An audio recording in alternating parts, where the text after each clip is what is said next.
Test. We are on. Are we still Okay. testing? Test? Yeah. No, No. we're on. Oh. No, we're on. Oh. We're on. Hello there, everybody. I know this seems a little more unorthodox than what we usually would, but we usually have here for our D&D session. But the problem is, my internet is fucking down because apparently my internet is having a change. So right now we are doing this off of a recording. So I hope you guys will still enjoy the session anyway, albeit we won't have the cool effects of the characters and everything. But it's still whatever what it is. But it will go back to its regular scheduled program again next Monday. But hello there, everybody. Welcome back to Eyes. Crazy. Yep. Eyes up. Eyes up. Just be like, Sorry. Sorry. My mom ended up calling me for some super shit. But forgive me. Hello, we are in Eyes of Astra, Chapter 2, Session 20, I believe is Session 20 that we're having today. We are in Session 20. So when we last left, does anybody want to wait? Question: is anybody missing an inspiration die? Is the question. We all know who's missing an Wait, did I get inspiration last session when I explained what happened? Yes. You did. I did. That means I'm not missing one. Wait, which character do I give it to? You're supposed to give it to Falcaro. Oh, then I'm but missing. you can. But I'll allow you to pass that on from Falcaro to. I'm missing one Falcaro's for reasons. Falcaro's having a hard for day. For reasons. But yes, go ahead, Yaka. If you want to go ahead and describe what happened last session, do go ahead. All right. So we made our way on a one-day trip to a tiny little place called RuneScape. And in RuneScape land, we found this guy named Dickhead. Dickhead said, "Hey, you gotta find out what's going on with these crystals." Even though we already know what's going on with the crystals and we're actually shipping them to the king. And I said, "Why are you doing that?" It's like, "Top secret business, fuck you." Like, okay, fuck you, guy. And everybody, for once, agreed with Eric and said, "Fuck you, guy." And we all fucked off. Thanks to the help of Celeste's magical pan flute powers, we are able to trek through the game's invisible barriers and march our way to the other side. We basically clip through the map. Upon reaching the other side, we discovered that it's an underground attack. For whatever reason, these naturally occurring phenomena underground are happening above the ground, which shouldn't be happening. Which led us to the tavern. Oh yeah, we also almost committed war crimes, but I guess that was a tangent for another time. Found out the architect was in not Ravenfall. Oh shit. Fortuna. The architect's in Fortuna, plotting some garbage. So, we, by some miracle, conjured a teleport spell using the teleport circle in Eric's house, and took a trip down memory lane for those who had the memory to begin with. Sorry, Lino. And what happened? Oh Jesus. We end up in the church where Bapruld forced Eric to make a saving throw, and now we're being attacked by La Criatura. So, La criatura. La Criatura. Indeed. Go ahead and give yourself an inspiration die for that one. For the nice explanation, by the way. Also, one more thing. Yes, go ahead. To the viewers here, you get the esteemed privilege of experiencing how I experience these sessions with a 3-second time delay. Well, Crazy. regardless, at least you'll still have the opportunity to still participate in it, regardless. But yes. Try being less German. starting from where we left off in last session. From last session, of course, you guys are in a church trapped with a very ominous amount of shaking, as it sounds like the ground. It sounds as if the ground itself is trying to like take something off of it almost, as you guys hear these very large and heavy footsteps towards the church. I'm gonna need right now for everybody. I'm gonna need everybody to give me a perception check as a start. Okay. Okay. With with Falcor, not Falcor, Shamar and Karuni having advantage on this perception check, and I will explain why in a You minute. want me to also roll? Oh, Yes, God damn it. everybody's rolling. Well, so let's get a nat 1, so. I'm Okay. I got seeing that Uh, shit. Karuni, Wait, did I Karuni and Shamar get advantage on this perception check. Do we get I'm rolling for advantage as well for because we Val, right? Oh. the dark vision buddies get advantage. Well, Nat this is from 20! sound. Can This you- is from sound, so I don't think that this would count. That's fair. Because I got a natural Cruside would only work. 20! I heard you. Okay. Star. I need everybody's roll. I need everybody's roll first before we move on. Okay. Valk roll? Let's- Valk roll? Yes, Falcor rolls. Okay, I got Just for this once. 15. So let's get a nat 1. Karuni got 21. Anyone? Okay. I got Damn, it. yo, the glasses. Okay. I'll kind of just make it a bit easier for you guys. Anybody that got a perception check over 15, what you guys hear, and Karuni and Shamar, this sound that you guys hear fills you with a little bit of dread. And Shamar, you know what this is. Karuni, you've only heard a little bit about it, but it was more so of legend to you. The sounds you are hearing, it sounds as though that there's something like harmonizing almost, like many voices that are trying to harmonize into like one continuous song almost. Shamar and Karuni, what did Karuni get? Did she get over 15? Mm-hmm. Okay. So for Karuni, we'll start with Karuni. For Karuni, you know that this harmonization usually would relate to something that would be closely related to elven spirits, and what is something that is legend to Karuni, as Karuni's only heard this but has never seen this type of phenomena before, where from what she was told, elves when they die in this universe, they don't actually move on to another plane of existence like what some species would. What ends up happening is when the physical body of an elf dies, regardless if it's, very rarely old age, mostly it's by combat or by complete accident of some sort. When an elf's body physically dies, their souls do not move on to another plane, but rather their souls move on to roaming elven forests. And when they move on to elven forest, they emit this kind of like promotion of magic, which would in turn allow the fauna to intake this, allowing them to output a much greater amount of magic than natural trees would. Which is why elven forests are always so very rich with magic, because the spirits are basically there to continue nurturing the forest. But there is one mechanism to this that would essentially these caretakers of the forest would have to deter certain beings from entering these forests when they're not allowed to. Shamar, you know this information specifically. Karuni doesn't, but this information that I'm going to explain now is something only Shamar knows. Shamar, when elven spirits usually come to a harmonization, you don't usually hear many harmonizations. Mostly you hear maybe 2 or 3. But when elves start to go through like a harmonization with each other, it's basically a signal to let other elves know, or like other creatures within the elven forest know, that there is an unknown entity entering the forest.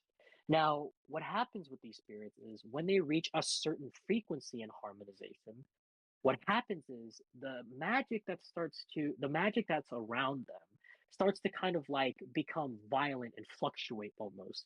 And usually it's not too much of a problem, but when many more elven spirits come together to harmonize, it gets to a point where the magic starts to become so violent that any type of control of magic that would be used to summon spells, to use any type of magical artifacts of any sort, if there is a high enough frequency, would completely negate magic altogether, regardless if the item is an artifact or a spell that you're casting. And from what you are hearing, Shamar, you are hearing not just one, but it sounds like at least over 100 harmonization voices of elven spirits that is starting to get louder and louder and louder around you. With Okay, this well then. information, God oh, damn sorry. it. With this information and with what is happening currently, Falcaril and Falcaril and Eric, I'm gonna need both of you to give me an intelligence check. Like an ability check. Or an ability check, sorry, Arcana check. Okay. And I will explain as to why in a minute based off of your roll. I will tell you your I got DC. Okay, your DC to beat was 17. Oh, fuck you, Eric. What do you mean? I got a plus 11. Wow. Barely beat it. Holy shit. What did you What'd get? 18. 18. So, as you guys are starting to hear this harmonization get louder and louder, Eric and Falco, you guys can feel like your magic is starting to like wane and almost backfire inside of your body. Because normally, when you guys are like circulating magic within your body, usually when you're circulating it, you would have points in your body that would kind of like act as checkpoints where if like a certain amount of magic needs to be placed somewhere, so like let's say for example you need to cast a spell, there would be a point on your arm where then you can be able to cast that spell by putting more magic into that one limb to cast it. The problem in this very scenario, you feel the magic start to become violent and it starts to become a bit uncontrollable to each of you. But with just barely enough strength, you're able to hold off from getting into a state of magical overdrive, which, Eric, to your knowledge, you know that magical overdrive is bad because when that happens, magic starts to flare out from your body regardless. So whatever spells that you might have will just act out naturally rather than you doing it on command. So thankfully you guys were able to save yourselves from that. But that still doesn't stop from the point as the voices get louder and louder. Can I just teleport us all out of here? I think we have I a will- choice. Our objectives in this church. I will tell you. Doesn't the teleportation use magic either as well? Yes. Huh? It is. Oh yeah, it's a cantrip. Yeah, it is a cantrip.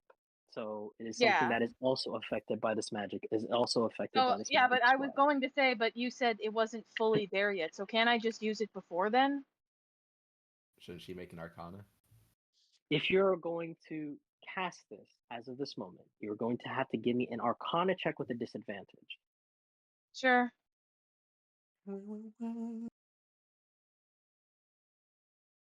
I will tell you the DC is pretty high to beat, so I will It's tell a you. 5. Oh. It's a 5, so don't worry. So Shamar, as you hear these voices, as you start to hear that these voices are harmonizing, you know danger is approaching because you know that magic is going to become something that's obsolete when this harmonization of voices gets loud enough. And as you touch everybody and you try to teleport them out, you feel the magic surge in your hand, but then you hear a fizzle as you see that a little bit of smoke just emits from your palm instead. And you see that the voices get so loud, and then you hear it just get to like a bass tone almost, as you guys feel the ground beneath you begin to shake. And as it shakes, you can feel something off with the ground, as it seems like as you guys are standing here, the ground almost feels like it's moving. And just before you guys are able to move, you guys are immediately, it feels like you guys are being pushed down by like literally gravity. Gravity is like literally pushing you down to the ground. But you guys aren't actually being pushed down to the ground enough. You guys are able to stand your ground. But you guys also begin to notice that it becomes just a little bit harder to breathe almost.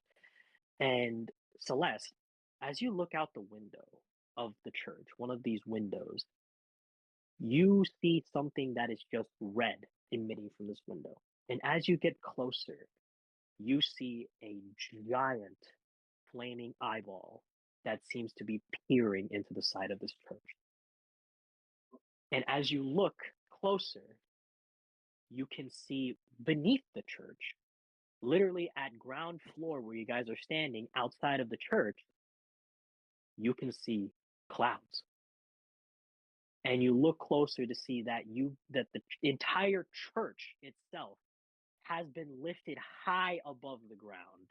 The entire church has been lifted. And as you look closer, Celeste, you can see that this giant creature seems to be like leaking all sorts of lava and magma from its body. As you see, it looks as big as a mountain as you are looking at. And the closer you look, you also see a very, very large crystal protruding out of one of its eye sockets on the other side of the church. And as you look, you can see just a small silhouette of something at the tip of that crystal. And just before you're able to do anything, you begin to hear sounds of clanking, as if there's something that's digging their way into the church. Everyone, as you guys look up, you see that bits of the church are being penetrated by these tools that are emitting hellfire. And you see that as they start breaking off bits of the church top or the church roof, you see that the tiles and the stone starts falling and crashing around you. You guys see that there are dozens of cambions hovering above the church that are all wearing a very odd necklace that you guys can see. That seems to be this little necklace that has a crystal, and you can see a tiny green light emitting from it. And you can see that as they are hovering above you, you hear one of them say something. Eric, Zoro, and Bapruld. Well, at this point, Bapruld, your mace would also have gone berserk and have forced you into your demonic form. As you guys are, standing here at the church looking at all these cambions, you see that one of the cambions looks over and orders like 6 of these cambions to fly down and land in the church. As you see that 6 of these cambions land, and they point all of their tridents at you as they kind of back you away to the back of the church. And as you guys are literally pushed up against the wall of the church, you see that they stop and hold position as they are seemingly waiting for another order, until you hear a voice echoing from the distance. That's enough, you guys hear. As you guys see Celeste, you see this tiny silhouette of the person in the window on top of this, like the tip of this crystal that's protruding from the eye of this flaming giant, leap out and land at the top of the church where there is the hole in the whole ceiling's been concaved in. You can see that it is Azathoth, but you also notice that half of Azathoth is made of complete crystal. But it's crystal that is see-through, so you can see that some of his organs are also pumping in there, but these look like organs that don't belong in his body. As you guys look at him, half crystal, half man, you see that he leaps off of the roof of the church as he lands behind these cambions, and you see that he ushers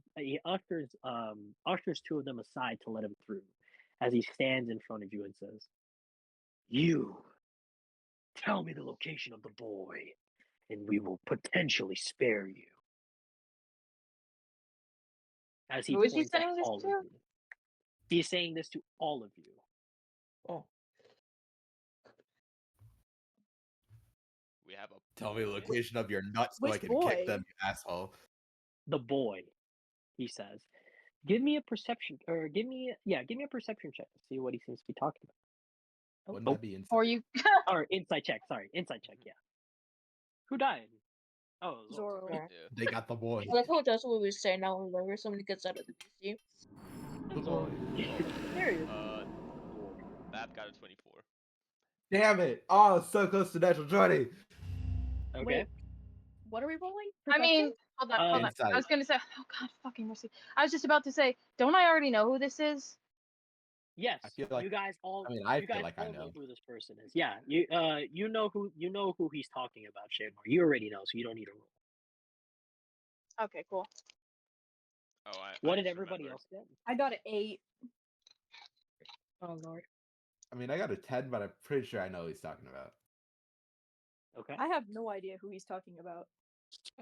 Celeste got a 19.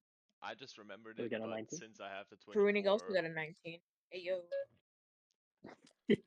A 24. Bapruld knows every boy ever. Every boy. call Every me He's Boy. actually Dad- the king call of me the P. boys. Bappy. Yeah. He's Kratos. Excuse me? Yeah, he's Kratos. Boy. What did Boy, this is what it feels Karuni- like when a leprechaun runs across your body. What did Karuni what did Karuni and Zoro get? About as well. 19. 19. Okay, and Zoro? Oh, I think he's munching. And Zoro! that's me. Zoro? 30, 20. 30-20. Okay. I'm gonna make a Alright. roll for Mercurio as well, Alright. real That was quick. me. I'm Alright. eating chips. I'm sorry. Ooh. Okay. Mercurio Why got a is 19. Zoro eating chips? So I love anybody that got over a 10, or got a 10 What? or above, You, dude. you guys know that he is talking about Estelle. Who? Estelle.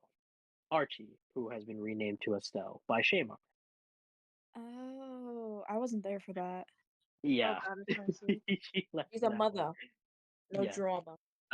But you see that Azathoth looks at you guys sternly. Think of it like think of like his body proportions. Think of it like Two-Face. The only difference being is that like half of his body is just pure like see-through crystal. So you can see his organs and everything through this crystal. I'm gonna be And then honest, half of his body is a man. I was gonna make a One Piece reference. But I don't One know how many of Piece. us know about that guy from the Whitebeard Pirates. I am not I am not familiar. Nope. You've got but one yes. fan, Herriky. Yeah. You see that Azathoth looks at all of you sternly as he is asking for the location of Estelle. Can I just attack him? I'm If also you'd like just kind to of tired of him. if you'd like to give me an attack roll, you can, if you'd like. Better not a weave. I mean, do I get it with advantage because I fucking sliced off his other half in an insane fucking move? No, Does he not fear in this Shamar? instance. Not in this instance. I mean, I would be afraid of Shamar. Hey, All right, Star, well- Cherokee was pretty high. Just saying. Hold on, I was gonna say, I rolled a 14, but I will decide to use one of my second wins to use Tactical Mind and add a 10 to that. Because I hate my life, apparently.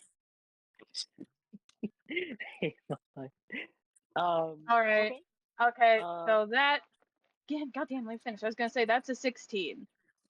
I was gonna say I don't think damage was gonna be needed here. As you strike him, you see that he backs off a bit, but you see that the Cambions push their tridents closer, and you notice as well that you look up and you see that the other Cambions above also seem to be readying their tridents as well, waiting for you to make another move. As you see that Azathoth looks over at his wound, and you see that he looks at his wound for a moment, and then he looks at you and says, "Ugh, cheap shot." And you see that some of the blood on his crystal hand, he like smears it all over the wall smears it on like one side of the wall in the church. And he says, "Where is the boy?" Can I throw a frag grenade at the fucking Cambions above and have it shatter down on them? They're above us too. Yes. Yeah. Well, Eric has sucks a to separate- suck. Some of you need to start rolling some better deck saves. Damn. Unfortunately, I don't have decks, so Me neither. you will Damn. kill Falcro. Really? Is that really what you want to do? Do you want to kill Falcro? Okay, I but you don't have an mean, answer to that. no. No. But you see, yeah. So as you see that he continues to look sternly at you guys, you see that he looks away as you see that he like angrily looks away. Says, "Nothing but useless trash." You see that he looks. You see that he goes past the Cambions that make way for him, and then they close up the wall. He says, "We get nowhere with this. All I need are corpses. I don't need live people." As you guys begin to feel the ground beneath you start to get hotter, as you see that the stone beneath you starts to like what feels like it starts to feel like it's getting a little slippery until you notice that you see that the literal stone beneath you seems to actually be melting bit by bit. As you see that Azathoth looks at you, he says, "Kill them all, and then bring their corpses to me. I have other matters to attend to besides this." You see that he hops up onto the roof of the church, and then he hops away onto the giant's the crystal on the giant's eye before disappearing off in the distance. As you guys see that the Cambions now inch even closer to you, but before then, Celeste, as you guys as you see these Cambions start to get closer and closer to you, you once again are reminded of that golden light. And as you look over at the window that you were just peering out of, you see that same golden light as well, but it seems to have taken shape in the shape of what looks like a hawk that seems to be looking at you. And as you see that this hawk looks at you, you can feel a small echo in your mind, Celeste, that says, "Trust me." And as you hear this, you see that the flaming giant seems to raise up another hand and lifts it high above you on the church, preparing to crush everybody in this church along with the Cambions. And as you see that the giant finally pushes his hand down, you're all looking at this like it's in slow motion. You can see that it's slowly lowering its hand down onto you, as you see that the Cambions are accepting their fate that are flying above you, accepting their fate of just being crushed. And it gets ever so closer. And you all close your eyes until you hear a bang. But it's not over, as you guys can still feel heat. Celeste, as you slowly open your eyes, you see that you're still standing in the church. And one by one, you guys all open your eyes as well. And as you look up, you guys see this very large and elegant gilded phoenix that seems to be hovering high above you guys and has created this sort of like barrier almost to stop the giant's hand from completely crushing the church. And as you're looking at this, you see that the other Cambions immediately spring to action to try to stab you. But as you're looking at it, you guys see Celeste. You see these like golden apparitions of a person wielding a staff that seems to be like parrying and pushing these guys back away from you, away from everybody. To everybody else, you guys see that these Cambions are like being hit by some weird creature that is like that you guys can't see. But to Celeste, you can see that like multiple versions of this gilded being seems to be like blocking and parrying and pushing these guys back, creating a way for you guys to go to the other side of the church. And as you guys are looking at this, you guys see that a golden light catches all of your attention, a small golden light, one that you recognize, Celeste. And at this point, everybody hears this voice in your mind that says, "Quickly, to the back of the church."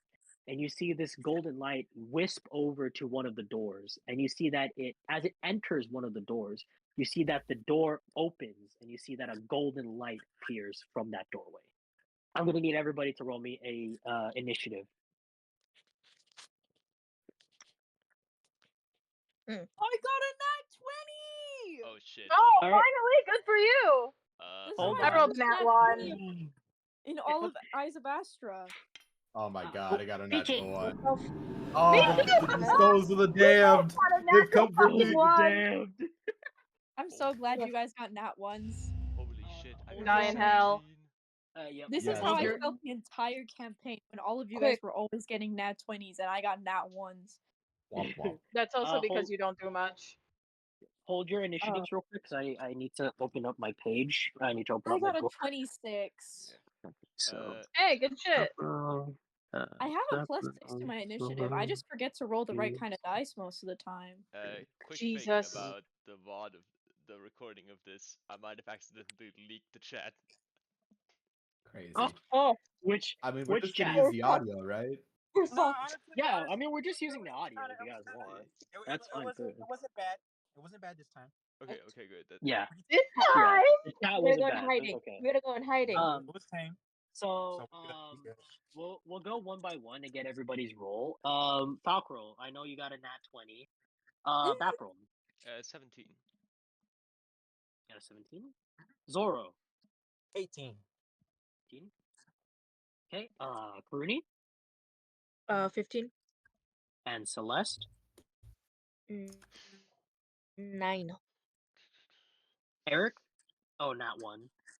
Turns Shamar. out when you roll a 1, Nat 1 for a total of 11. Okay, 11 for initiative. And then Mercurio, I'm just gonna make a quick roll for him real quick, because I already rolled for the Cambians. when you use the dice of planar summoning and you get a 1, the souls of the damned actually come to claim you. That's crazy. I got a 17 for Mercurio. Okay, and I already rolled for the Cambians. So it will be. Let me just build the initiative order real quick. Like, Just need to those build the initiative Cambians. order. It's good that this is only You audio. buy- I'm hitting the shimmy shammy. It's okay, guys. All we're gonna do is fucking booking it. Shimmy, shimmy, Oh, yeah, true. Yeah. Drain. Yeah, we're definitely just gonna do that. Yeah, definitely. Totes. I mean, yeah, we should probably leave. These are Cambians after all. Yeah. Guys, it's a Cambion, Cambion. y'all gotta inform How do you me. guys Sure, know? definitely. Shamar, I swear to fucking God, I will come to your house. You're gonna do what to her house? I was just about to say, whoa. Damn, you gonna come to my house? That's wild, bro. God. I don't get it. Me when I'm Yucca, in a enlighten big your competition. girlfriend. She needs to know. Lord of mercy. She's gonna come to your Oh. house. At the house. She's gonna come straight up on my orbit it. house. Yeah. And by it, that's She's gonna just spill it all me, over the house. my penis. I'm sorry. I'm really confused ready? now. I'm gonna smack you, Yako over here. Okay. Oh, yeah. So. So Celeste can what- summon a cat, but a hawk too?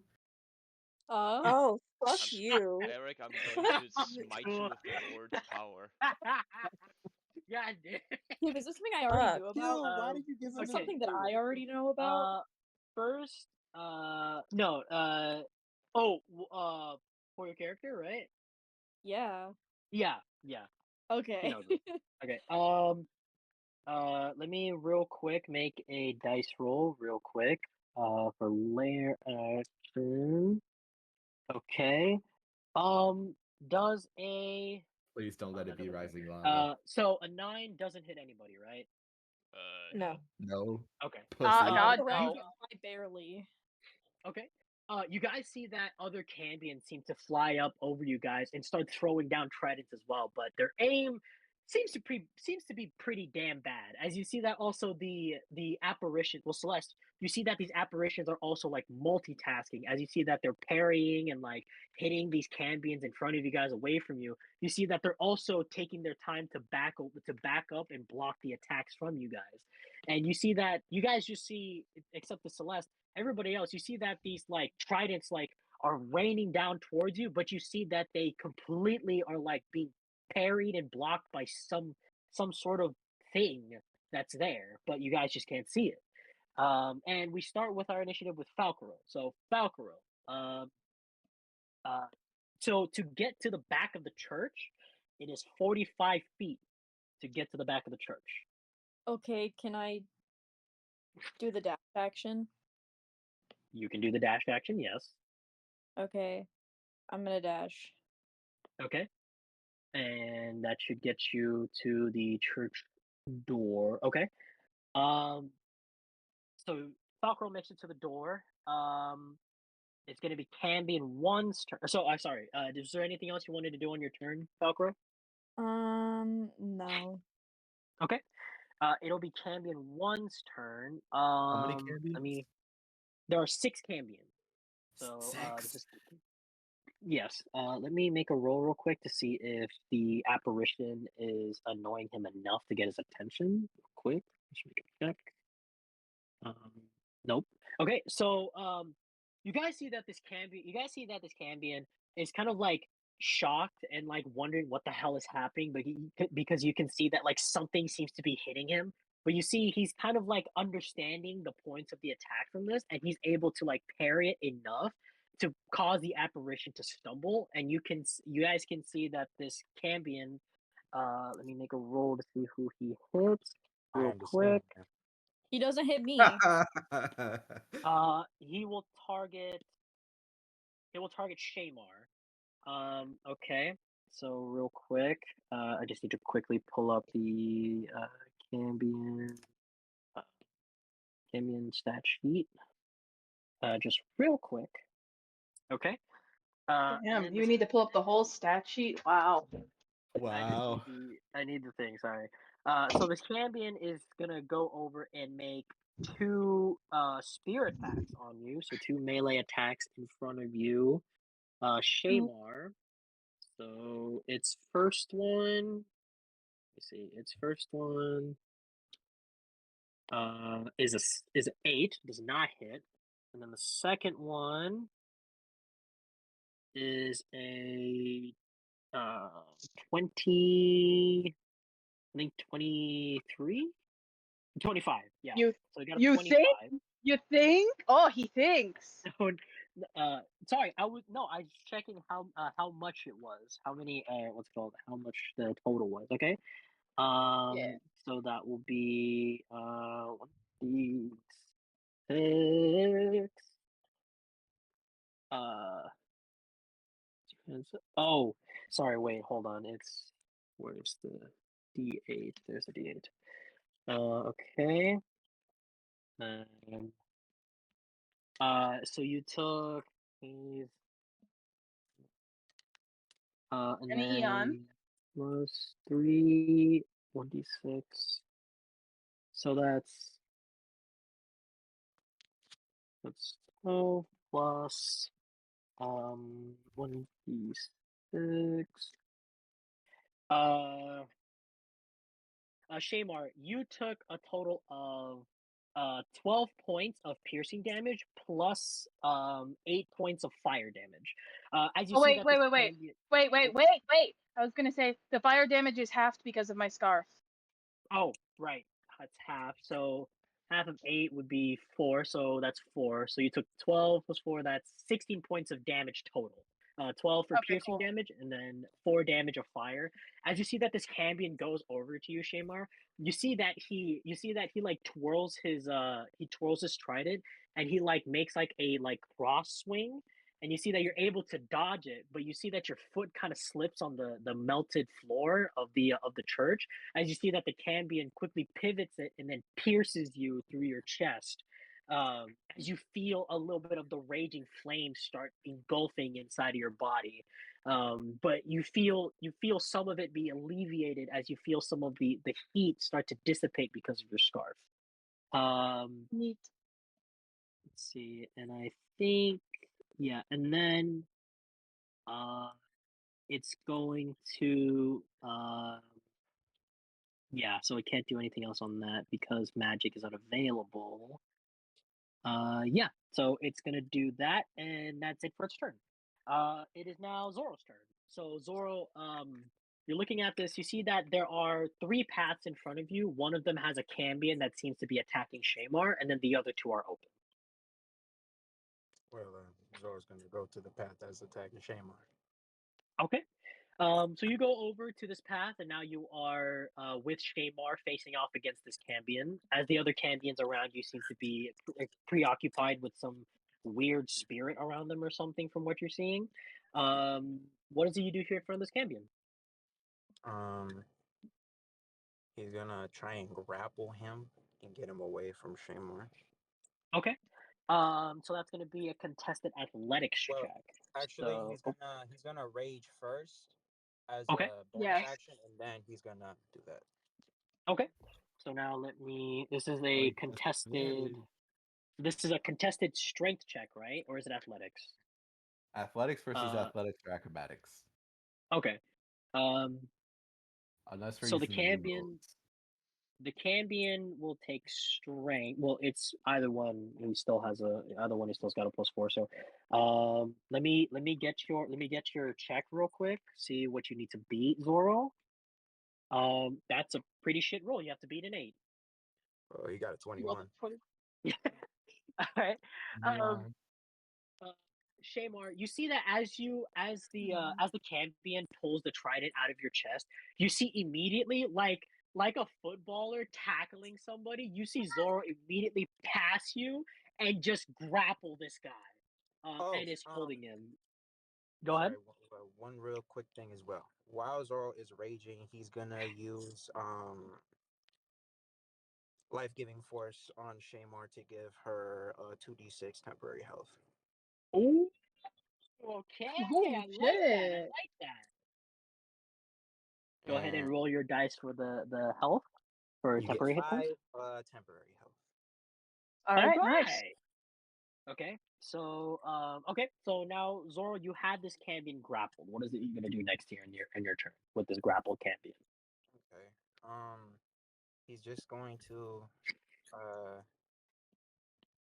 I guess stab him with Berserker's Edge then. Well, actually, what he's gonna do first is he's gonna slam him down, and then he's gonna attack him Okay. with Berserker's Edge. Okay, so Shamar, you see Zoro tackle him like like a footballer. You see that he like passes you in like a flash, and he tackles this Cambion to the ground. As you see, Zoro pulls out his Berserker's Edge, and Zoro, go ahead and make your attack roll. You have advantage because he's pro. I have advantage anyway, because I am enraged. Step. I got a 31. Does that hit? That hits. Oh yeah, that hits, baby. Go ahead and roll some damage for me. Alright, Yeah, if that missed, I'm definitely just gonna kill myself. Yeah, me too. I would have as well. So I got a 16 plus. Just give me the total afterward, and then I'll minus it by whatever I've got here.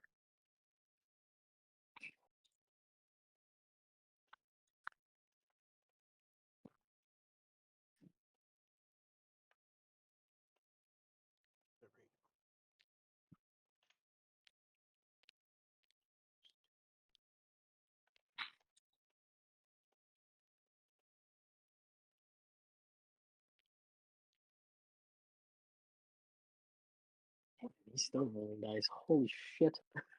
Ambion's getting one-shotted, dude. Where is the freaking...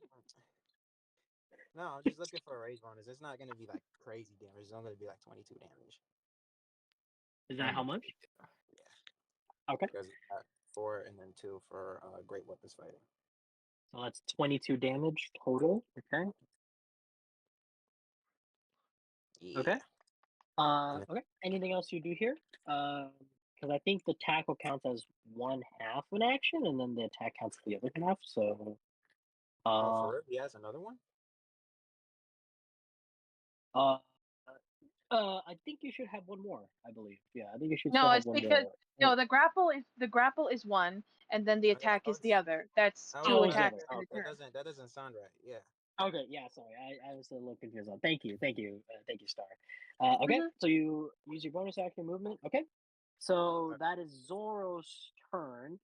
It's going to be Cambion 2 and 3's turn because they got the same roll. Real quick, let me make some rolls for both of them to see if the apparitions still have their attention. Real quick. Oh my god. Okay. You see that Cambion 3 is still being attacked by this apparition, and this apparition is still like having this Cambion's full attention. But you see that this other Cambion seems to like figure out its pattern, and Celeste, you see that the Cambion is able to quickly stab this apparition as you see that the apparition of this person fades. So he rolled a nat 20, so he killed the apparition, and the apparition is gone. He is free to roam the battlefield. So with that, he's gonna go and attack. Let's see. Let me make a roll to see who he attacks this time. He attacks Shamar as well. Okay, so he's gonna go to Shamar, and he's going to make 2 attacks on Shamar with his trident. Real quick, let me. So his first, that's only a 14. That doesn't hit. Okay, and then No. on his second strike, oh, he did even worse. That's a 10. Okay, Shamar, you see that as Zoro is like, as Zoro's tackled this Cambion to the ground and is like stabbing him repeatedly in the chest on the ground.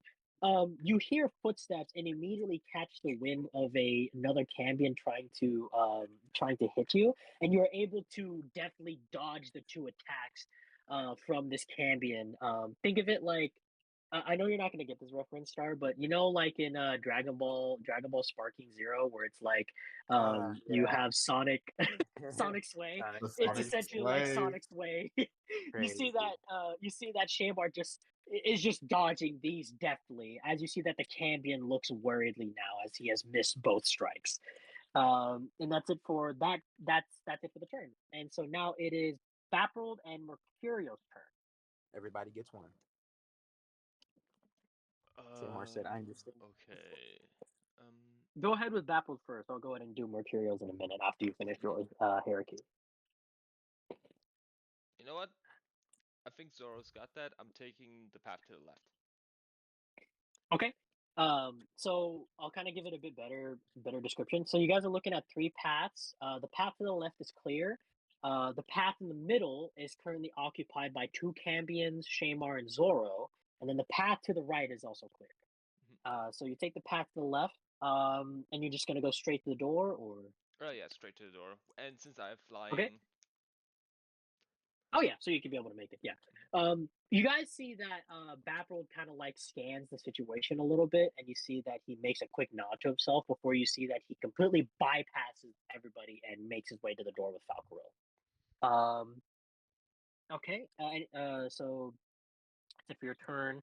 Or unless you want to do anything on your turn, Bapruld, do you want to do anything else on your turn? Open the door, or the door's already open.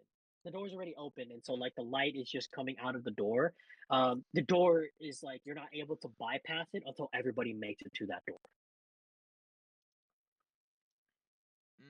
okay, then I'm finished. Yeah. Soft. Okay. For Mercurio, you're gonna see that Mercurio's gonna go over to Shamar and Zoro, and then Mercurio's going to attack the Cambion in front of Shamar that Shamar had deftly dodged. He's gonna make 2 attacks with his glaive. Let me real quick pull up his D&D Beyond sheet real quick. Is he flanking? Wait, is he flanking? Does he get advantage? He gets advantage because he's flanking. Yes. Let's go! Yes, because the Cambion's attention is currently faced on you right now. He's trying to attack you. So Zoro is trying, or not Zoro, Mercurio is trying to flank him and then tackle him from another angle. If D&D Beyond would like to fucking load, but then again, it's my internet as well because I don't have good LTE out here, so, you know, it sucks. But yes, let me quickly, okay, there you go. Let me pull up his stat sheet. Okay, so let me go to his actions list. Okay, so Mercurio's got a +10 to his attack with a Morning Star. So on his first attack with Divine Smite active. Oh no, Divine Smite's a spell as well now. So nah. fuck it, we're not gonna roll with that dumbass rule of Divine Smite being a spell. It's just gonna be a class feature Divine again. Smite burns a spell. It isn't a spell. It burns a spell. Yeah, burns a spell. Yeah. So let me real quick make 2 rolls for the advantage. Unfortunately, Mercurio gets only a 13, even with advantage. So he misses his first strike, and then on his second one with advantage, hits. He got a 29. Okay.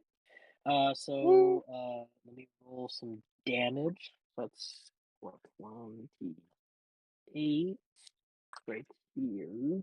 Let's roll this one. Okay, and then he's going to Divine Smite, which it's which one? I can't remember. 2d8s, and he's gonna burn a first level spell slot, so that's 3d8s that he's gonna roll for radiant damage. And I believe radiant damage does extra to fiends, and Cambions are fiends, if I remember correctly. Correct, check. you are. Yeah, they are a fiend. So, and then since it's a fiend he's facing, he adds another one, so that's 4d8. So originally he got 14 for the original damage of the glaive, plus the 4d8 of Divine Smite, which is that's actually pretty damn good. Hold on.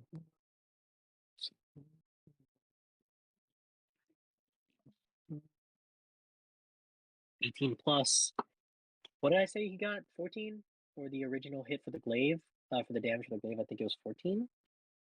So you see Mercurio go in, and you see that Mercurio, like Chamar, you see that as this Cambion's looking at you, you kind of like see something out of the corner of your eye, and you see Mercurio like make a swing as the Cambion was able to like quickly backstep away from the strike. But you see, Mercurio was just quick enough that he was able to quickly twirl the glaive and then make another swing with just a little bit of room, and was able to do a total of 32 points of slashing and radiant damage together on this second Cambion. So that's this is. Where did I go for damage again? Okay. As you see that this Cambion, as you see Shamar, you see this like large like scar across this Cambion's chest that seems to be sizzling and burning as you see that this Cambion seems to be holding its chest. You see Mercurio look over at the Cambion, he's like, yeah, that's what you get for messing with my Patriots. So that's Mercurio's turn. It's going to be Cambion 4's turn. So Cambion 4, let me make a roll to see if it gets distracted real quick. You see that Cambion 4 is like getting distracted by this, what's it called? By this apparition. And you see that he was able to quickly dodge it, and then like Celeste, you see that it pummels like the neck of the jugular of this apparition, and the apparition disappears. The apparition is gone now. So he's no longer distracted by the apparition. Now he's going to make a roll to see who he hits. And it will inevitably be me. It's not you. He's actually going to target Eric. So this Cambion is going to go to Eric, and he's going to make 2 strikes to Eric. So his first one, let me see. It's a natural 20. Is only a 9. So he fails that one on his first. And then on his second pierce is also a 9. Sonic Slade, idiot. Eric, you see that this Cambion, you know, like in For Honor, you know how when somebody wins, they like edge walk and everything to try to be so cool. You see that this Cambion is like, is like edge walking towards you, and you see that he lifts up his trident and he like twirls it in his right hand before you see that he tries to make a stab at you. But you see that he lifts it too damn. Yeah, thinking gladiator. You see that he lifts it too high that it's so easily telegraphed that you're able to dodge the first strike, and then you see that he pivots again to like make another one, and again it's just telegraphed you're able to just like literally duck under and then like twirl around the attack. He completely missed both attacks around you. Okay. It is gonna be Courtney's turn. Wunderbar. She's gonna use her rapier, and she's gonna target the Cambrian that attempted to attack Eric. Okay. Go ahead and make me a attack roll if you'd be so kind. Peachy, stop going in here and stop messing with the room. Natural 20. Oh! Oh. All right. Go ahead and make a roll. 19 for the first hit. 19 Mhm. damage.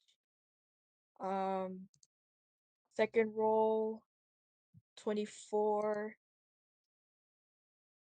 And that's a 9. Okay.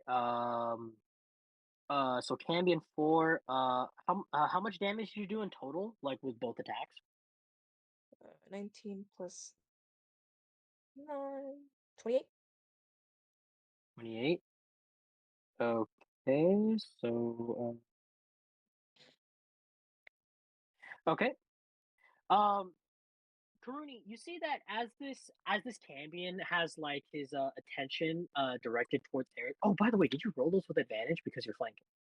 Because his attention is turned towards Eric. I mean, it doesn't matter. You got If 20, you want to, right? yeah, I was gonna say if you want to roll the second one and potentially get another nat 20, that's also a thing. But do Nah, what? don't do it. Nah. Don't do it. Nah, Okay. it's a waste of a good roll. Yeah, but so you see that as this Cambion has this Cambion is like fixated on like stabbing Eric. You see that you're able to like quickly go to its left side, and you're able to like make two. You're able to like literally pierce through its chest on your first strike. You like pierce through and through its body until you see that your rapier comes out the other side of its body, and you pull over on like the tip of the rapier on the other side and just pull it towards you, completely creating like a whole gap in its chest area as it's just bleeding hellfire. And you make another like quick slash at its shoulder, and you see that it like quickly backs up and turns its attention towards you, holding its side that is now profusely leaking just hellfire as it's dripping and burning into the floor. So that's it for Karuni's turn. It is now Cambion 5 and 6's turn. So let me roll to see if either of them are still distracted. Yep. So you see that both Cambion 5 and 6, you see that they're still like trying their hardest to like trying to get these like weird apparitions they can't see off of them. And Celeste, you see that these apparitions are just pulling off these like insane like acrobatic moves, just constantly like pelting them little by little and just having their attention focused on the apparition themselves. So their turn is completely skipped. It is now Shamar's turn. Let's go. Nice. So the Cambion that's in front of me, do I get advantage because it's flanked? Yes, because its attention got turned towards Mercurial after he did 32 points of damage. Nice. Very nice. Then I shall roll some attacks. All right. Does a 29 hit? Hits. Roll for damage. All right. So let me roll that damage, and then let me add on my extra damage. This one is Cambion 2 that you're facing. So. All right. So that's 27 damage on the first hit, and it needs to make me 2 con saves. How much damage did you say? 27? Yes, 27 damage on the first hit, and it needs to make me 2 con saves. 2 con saves. Okay. One with disadvantage. Forgot to say. Sorry. We'll rock the disadvantage one first. Plus 3 to its Constitution. So, what is the DC? 18. 18. He fails with a 9. Okay, hold on. Let me roll some more damage for him then. All right, go ahead and roll me some damage. Let's see here. He does 1, 2, 1. So, he's gonna take an additional 10 poison, and now he is poisoned, so everything is at disadvantage.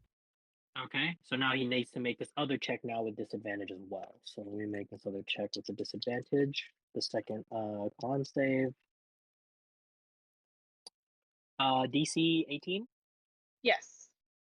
He got only a 15, so he fails that second one as well. So he failed both He's checks. prone. Yeah, so he's now Ooh. poisoned and prone. And he took, I think, 37 points of damage. 37. So now, is that the total? yeah, because he took an additional 10 from poison when I hit him again. Yeah. Okay.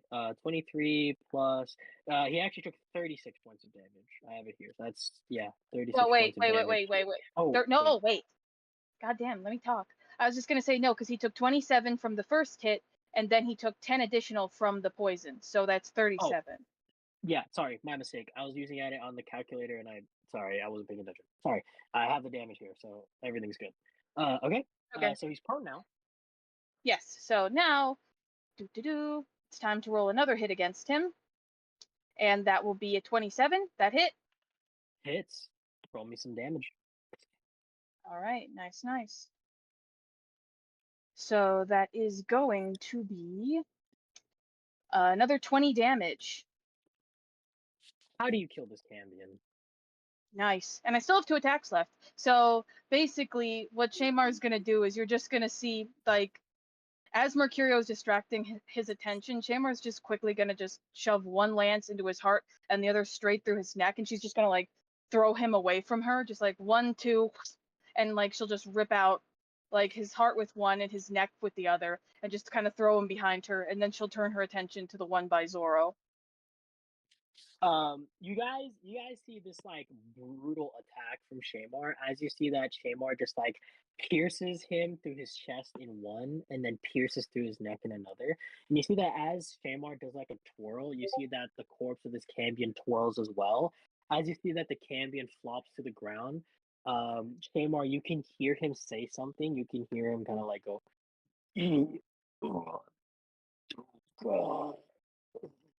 and Zoro, from what he said, "Damn you, bastard!" in the demonic tongue.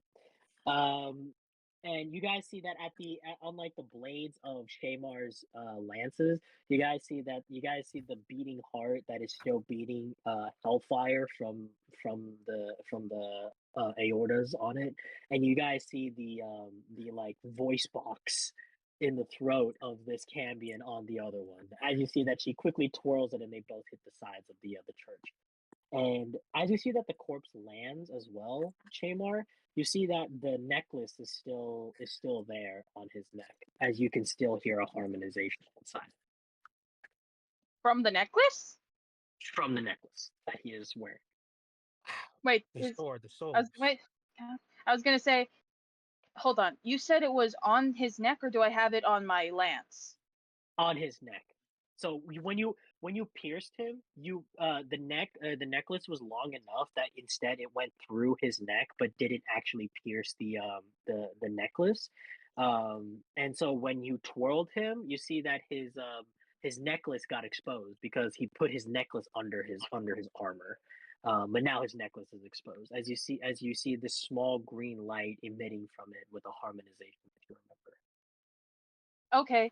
I'll summon my shadow to collect that, and then I'll use my extra 2 attacks to try to hit the and that Zoro is pinning. Okay, and that is Cambion 1 that he's Okay, cool. tackling currently. Okay, go ahead and roll me some attack rolls. 28, that hit. Oh, fucking A. Hell yeah. Give me some damage. All right. So that is a 24 first roll. 4. Okay, let me just scroll the HP that's left. Okay, and your second strike? Ooh, that's a 31 to hit. Definitely hits. Go ahead and roll me some damage. Yes, indeed. All right, so that is going to be, if it would lovingly like to roll, that'd be great. That will be 7. That's 21 damage. 21. Okay.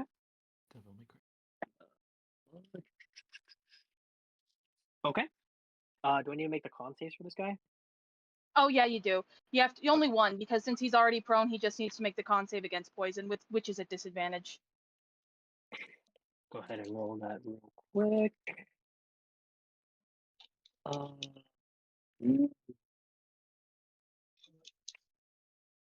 Shamar, you have a prime time opportunity right now. I need you to give me a d20 roll with no additives. Your Okay.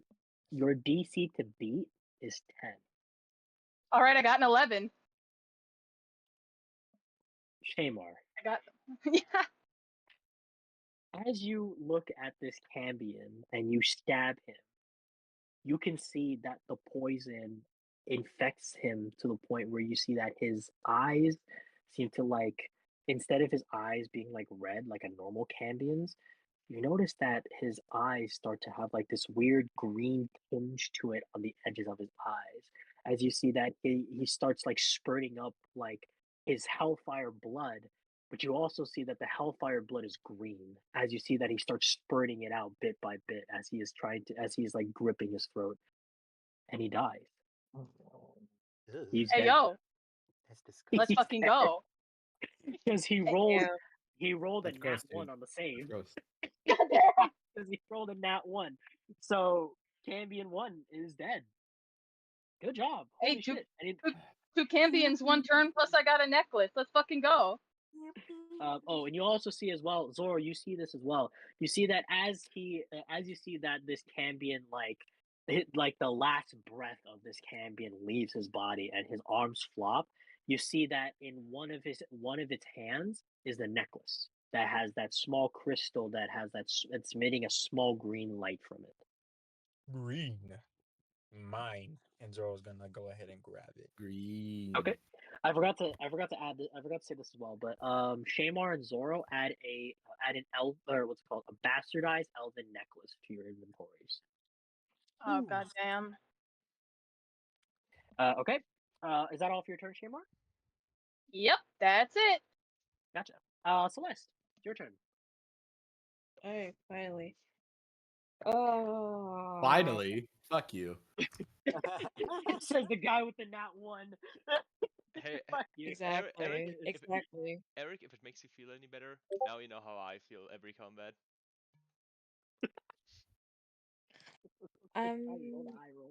Shut up, Arthur. Quick question. Okay, so what's my surrounding? So your surroundings right now, all 3 paths are open. So Shamar and Zoro are in the middle of the church in the middle pathway, and then the left and right are opened. Oh, sorry. The left side is currently preoccupied with the fight between Eric, Cambion 4, and Karuni. So the left side is preoccupied, but the middle and the right are open. Okay. I think Celeste is gonna make her way to the right. Okay. You make your way to the right, and it's 45 feet to make it to the door.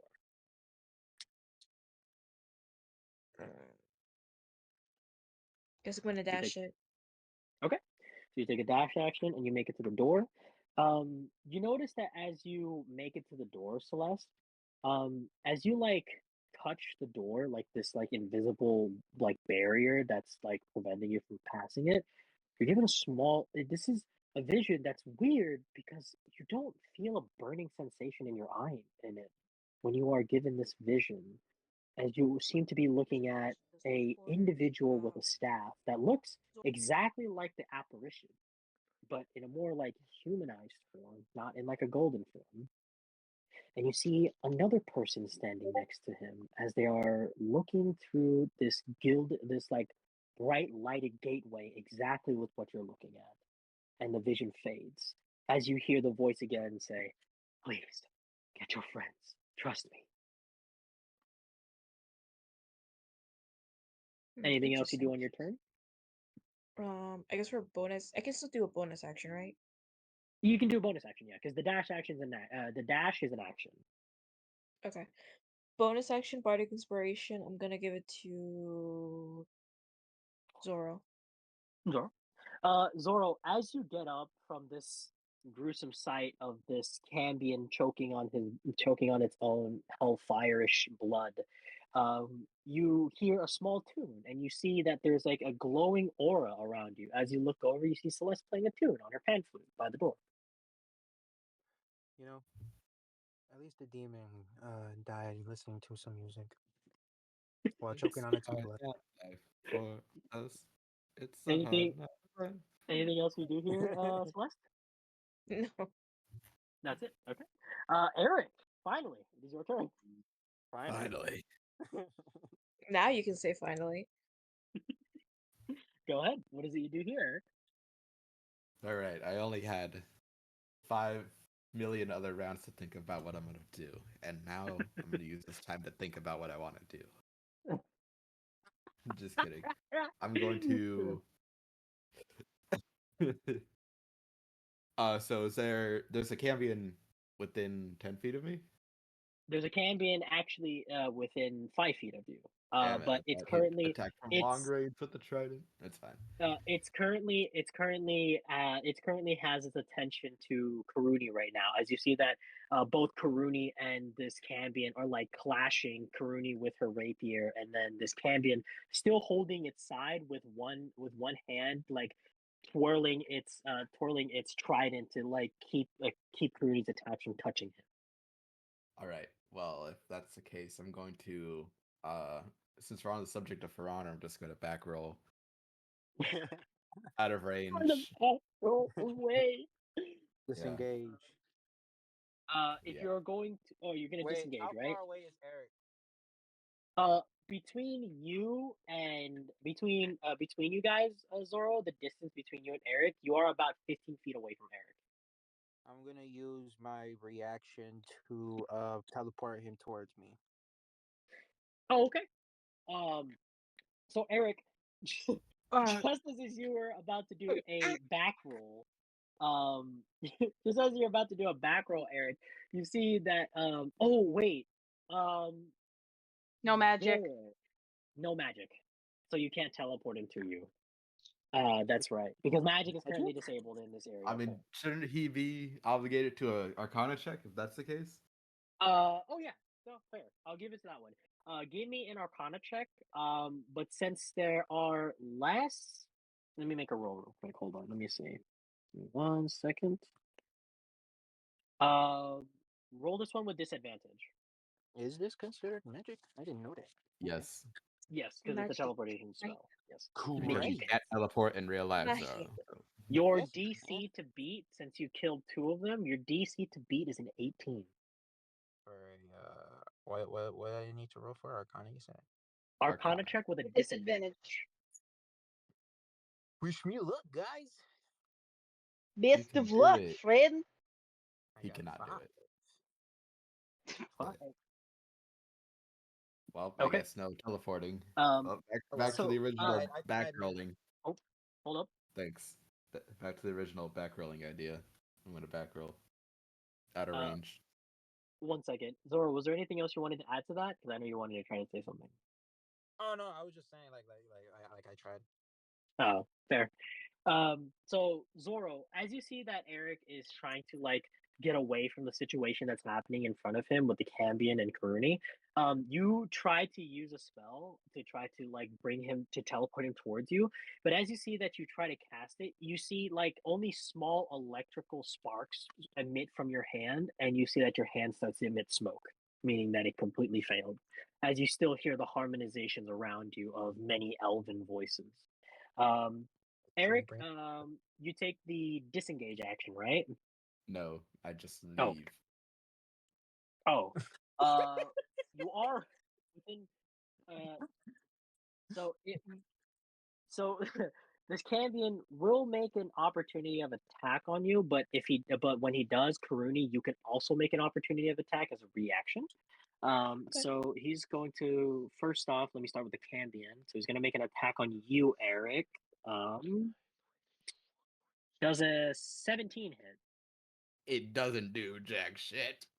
Okay. Karina, go ahead and roll your attack. 15.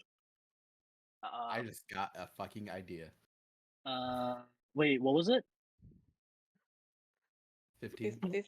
15. 15? That does not hit. Okay. So, Eric, as you are like basically rolling away, you see that as before you're like about to roll, you see that this Cammy's attention quickly turned to Eric Curry. And you see it in like slow motion that he's literally about to like stab the ground onto Eric. But you see that Eric was just barely quick enough to just barely be able to dodge just fast enough away from it as he stabs the ground. And Karuni, as you take this opportunity to try to like make a swing on him, you see that he quickly pivots and then he like turns his hand and grabs his trident and like makes a slashing motion, basically like parrying your attack away from him. Eric, you are free to continue moving. All Bastard. right. Now that I've got this, okay, it's time to Hexblade's curse on that Cambion that just fucking attacked me, because he has some Okay, fucking nerve. So And that's I'm going Cambion to 4. Yep, second level Scorching Ray. There's a 21 hit. 21 hits. All right, that's with Hellfire conversion. I was waiting for that because I was gonna say if you're gonna roll it, I'm gonna catch you on that one. I'm gonna catch you. Okay, roll me some damage. How much damage do you do? 15 on the first 15? hit. Okay, 1 second. Let me do some quick calculations. My calculator. I mean, with my mind. Calculation. According to my calculations in my mind and totally not on a calculator. Okay, so that's the first one. Go ahead and roll me the second one. 22. Hits. Okay. The second one is 12. Okay. Let me just get the HP real quick. Okay. Roll me another damage. That was a regular one. I gotta roll another one. Oh, that's a crit. Not 20. All right. Nope, we like natural that. 19. But my There- Hexblade's curse allows me to crit on 19s. Yup, I was gonna say Hexblade's curse. Good catch, good catch, good catch. All right, that's a crit. What do we got on damage on this one? Holy shit, that's a 25 25. with the singular You ray. are so fucking close to killing him right there on that one, dude. All right, here's where my idea comes in because I just got onto this. So I will say actually, Eric. Eric, roll me a d20. Okay, roll me a d20 with no additives. Your DC to beat is a 10. That's is it heading on the Can dot? I guidance that? No, I think no it's just a additives. luck roll. Yeah, it's a luck roll. So But that's 10 on the dot. That can What I did- lucky that? you could re-roll it. Well, I mean, I got a 10. Isn't that the DC to beat? Yes, you could. Yeah. No. Oh, then So Eric, how many Scorching Rays did you cast by then? I think it was 3, right? 3. Eric, as you see that you casted 3 of these Scorching Rays, you see that as you're ready to shoot a 4th one, you see that this Cambion stands there, and you see that the shot that you just made, the 3rd one, actually pierced through and through where his heart would be. And you see, like in Mortal Kombat X on Scorpion's Fatality, his heart falls into frame as it's slowly beating right there. And you see Karuni immediately take this opportunity as you see that Karuni immediately stabs it through the heart. As you see that the Cambion like seizes up for a quick moment before it goes limp and falls over to its side. It is dead. You killed it. You killed Cambion. God, I 4. want her so bad. Zor's favorite couple. Right at it again. All right. Anything else you want to do in the turn, Eric? That'll be it. Okay. As you guys are here fighting in the church, let me make a roll real quick. 2 rolls actually. Let me make 2 rolls. So this first one, let me see. Two rolls. Okay. By the way, I said that to my nephew and he started giggling. As you guys are here fighting in the church, you guys feel the church shake. As you look up, you see that the barrier that the phoenix has around the giant's fist, you hear a crack. As you see that there seems to be a crack in the barrier on that this I phoenix forgot it was has up doing above. that. Let me make another roll real quick. I gotta say, this is gonna be kind of bad for you guys. As you guys see that the top, or you see that the barrier cracks from this phoenix, you guys feel the floor begin to gradually get hotter before you see that some parts of the floor begin to burst open with lava starting to leak out from those. And coming from those, you see magma insectoids begin crawling out of the lava and rolling into initiative. I In hate this total, place. there are 4 magma creatures that have entered initiative. Let me make some rolls for them real quick to see their placement on the initiative order. I would like to Quick start. question. I would Hold like on, hold on, Oh, hold on, yes? hold on. Yeah. How did we get here? Because I just stepped away to get food. What happened? So basically, I had to make 2 rolls. The one of those rolls was to see if the phoenix was able to hold up a barrier to block the giant's fist from crushing down on you guys. It failed its first one. Think of it like death saves. It failed the save. So you see that the barrier that this phoenix has to protect you guys from the giant's fist has like cracked a little bit, but it's not broken yet. And then I made another roll to see if something else happens in this church, and it does. So what happens is you feel the ground beneath you begin to like get hotter before you see that like these small magma geysers burst up from the ground in some parts of the church floor, and you see that crawling out of these like new like magma potholes in this church are these magma insectoid creatures that enter initiative. And there are 4 of them that have entered initiative. So let me make rolls real quick for these guys. So that's so it's here. Okay, and then that one rolled kind of bad.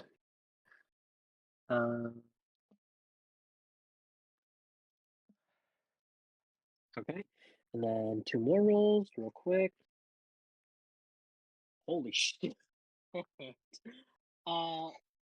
Falcaril, me and you need to have a roll off to see who gets who goes first in the initiative, because one of these magma creatures did get a nat 20.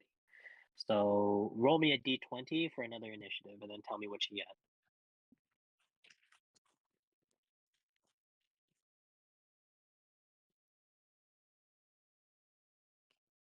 Falcaril. Oh, she's dead. Oh, No, I'm. oh, she's dead right now. Oh, What's there she up? is. What's up, my guy? So one of these magma creatures had rolled a nat 20. So me and you need to have a roll off to see who goes first in the initiative. The magma creature that I just rolled for that nat 20 got a 7. A natty roll off. I rolled a 5. Oh So my it goes god, first. bro. So it goes first in the initiative, okay? Well, 5 plus 6, so I got an 11. Oh, why didn't you tell me that? God damn it, Falcaril! Okay, so Falcaril goes first. She has bad omen. And then the last one.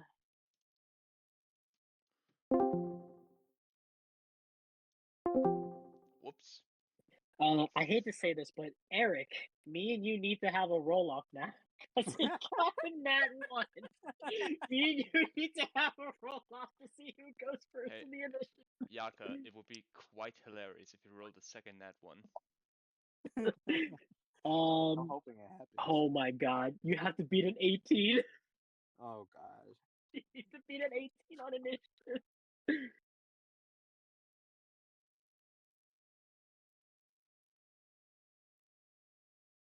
Is Yaka here? His internet probably disconnected itself. Yeah, his internet probably disconnected. Or he killed Yeah, the router out of rage. Honestly, probably. But he needs to beat an 18 on the initiative roll. Let me roll for him real quick. Go. I got Go. you. God. Oh, Eric. See, that got it Yaka. back. I got it back. Yaka. So I was like, I'm gonna get food, and like, oh, that sounds like a good idea. I'm gonna get something too. So I hate to say this, Yaka, but me and you need to have a roll off now because one of these magma creatures rolled a nat 1, and your DC to beat, because I already rolled before you, you have to beat an 18. I'd win. He'd win. What do you get? What do you get? What do you get? 19. You got a 19. He beats it. Holy shit! Get No shit fucking on! way. Yaka, that goes on the board. Let's That go. goes on the board. All right. So we restart from the top of the initiative order with Falcoro. Falcoro, as you're looking over at the church, you see that magma geysers have opened up and these magma creatures have come out. What is it that you do here now that you're standing by the door? Do you do anything here? Let's see if there's anything I care to do. I'm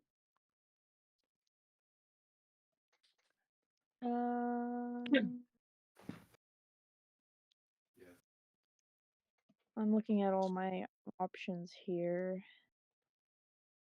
Option select is what's happening here. For honor tech. For honor tech. Anything I could do really wait. That's a very silly description.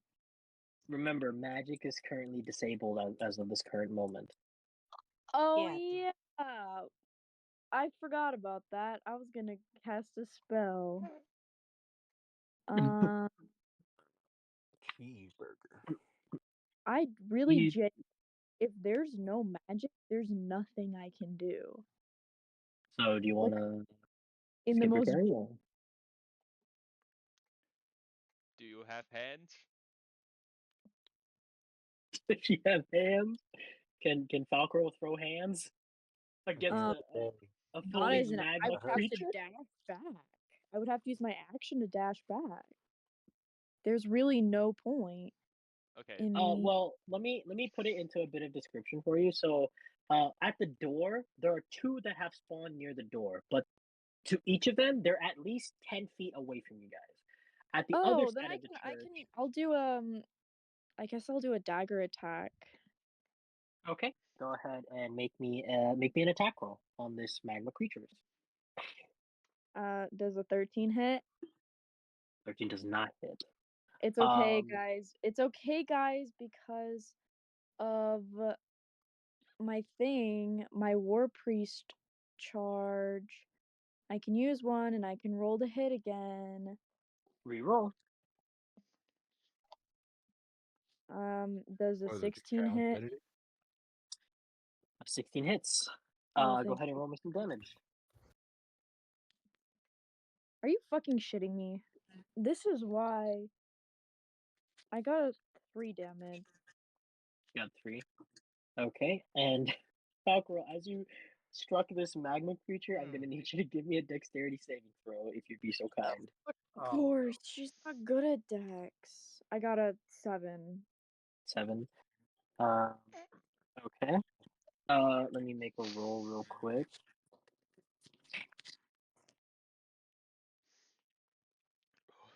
Falcro, as you go over with your dagger and you like slash into this magma creature, you see that some of the actual magma ended up splashing onto you, dealing 4 points of fire damage. That's fucking ridiculous. It did more damage to me than I did to it.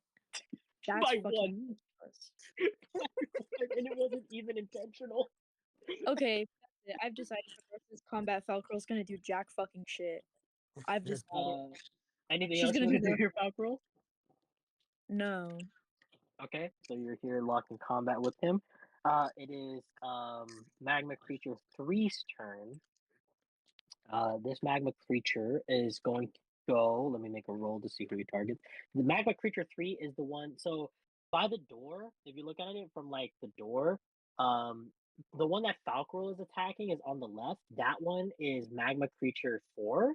And then the one that's on the right is Magma Creature 3, which is the one we're on initiative. It's going to make a roll to see who he attacks in terms of who's by the door. So Bapruld, he's going to target you. So he's going to make an attack roll. Only one. Let me see. Man, that's a high roll. Does a 7 hit you, Bapruld? Does a 7 hit you, Bapruld? Do I have to answer? All right. Bapruld, you see this magma creature like go over, and you see that it tries to reach over and like grapple you to like bite at you, but you're able to just like quickly just it doesn't even like, with the amount of years of experience you've had in fighting, you can tell that this thing does not, it is not nimble at all. So you're able to just take one step to the left as you. God, you're just pathetic, ain't you? God damn it. Sorry. Yeah. But yeah, so that's it for that magma creature's turn. It is magma creature 1's turn now, which is the one that's so in the back where the rest of the party is. You guys see that at the other side. If you look at it from the back, from like the backs of everybody, from the back of the church you guys entered, to the left is magma creature 1, which is what we have, and then to the right is magma creature 2. Magma creature 1 is going to make a roll to see who he hits.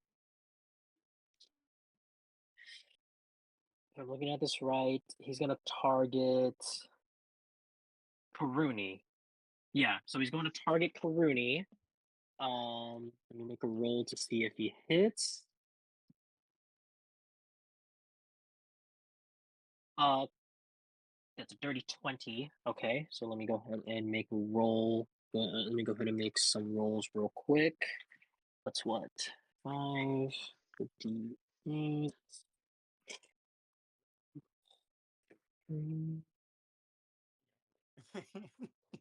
Okay. And then also I had to. I had to. I had to.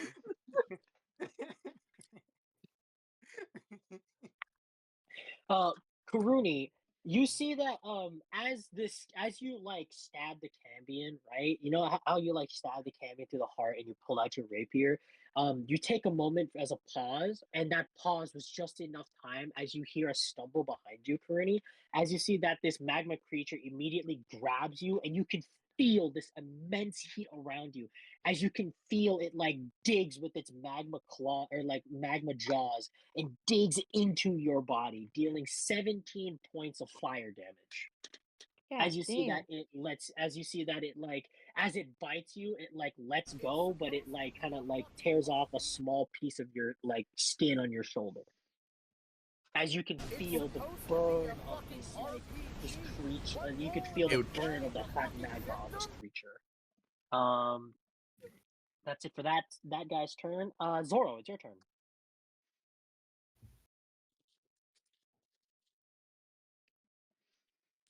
Who or where is the closest centipede insectoid? So right now, what you have Cambion 3, who is still occupied by a apparition, and you also have Cambion 5 and 6, who are also occupied by apparition. The closest one to you, Zoro, would either be Cambion 3, who is occupied by a apparition, which is 5 feet away from you, or the next closest one, which is the magma creature that is currently attacking Karuni, that is 10 feet away from you. All right, apparition, got it. Okay. Zoro's gonna go ahead and head up towards to the magma creature. 1 second, y'all. Okay. Oh. Okay.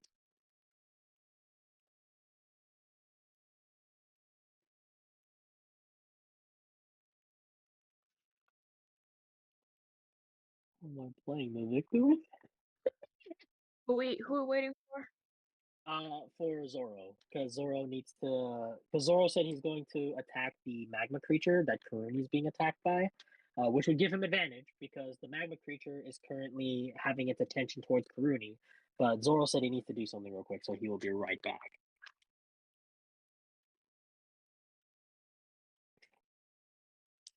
Skibidi da bat tap.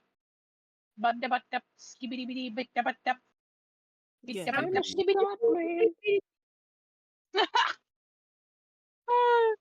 I don't think we can sing that here because it's kind of copyrighted. I think we're fine. So far, my mic is not picking up half of this. Oh no! No. As in, like, sometimes it like cuts out shortly when you sing, Oh, but that's by my design.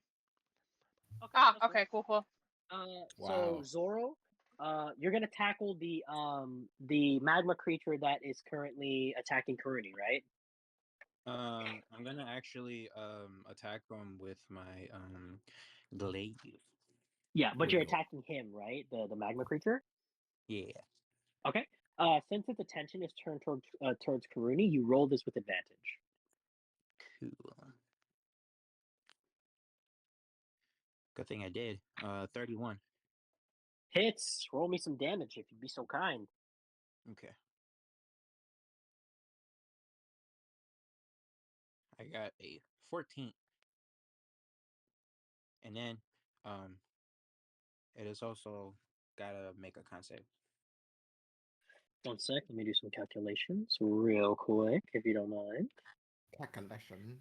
You said 14 damage, right? Yeah. Okay. Okay. And it needs to make a what is it? Con save, right? Oh yeah, con save, right? Because that's for Neverwinter's Edge. Also, as you slash him as well, Zoro, I will need you to also make me a not a Constitution, a Dexterity save. What for?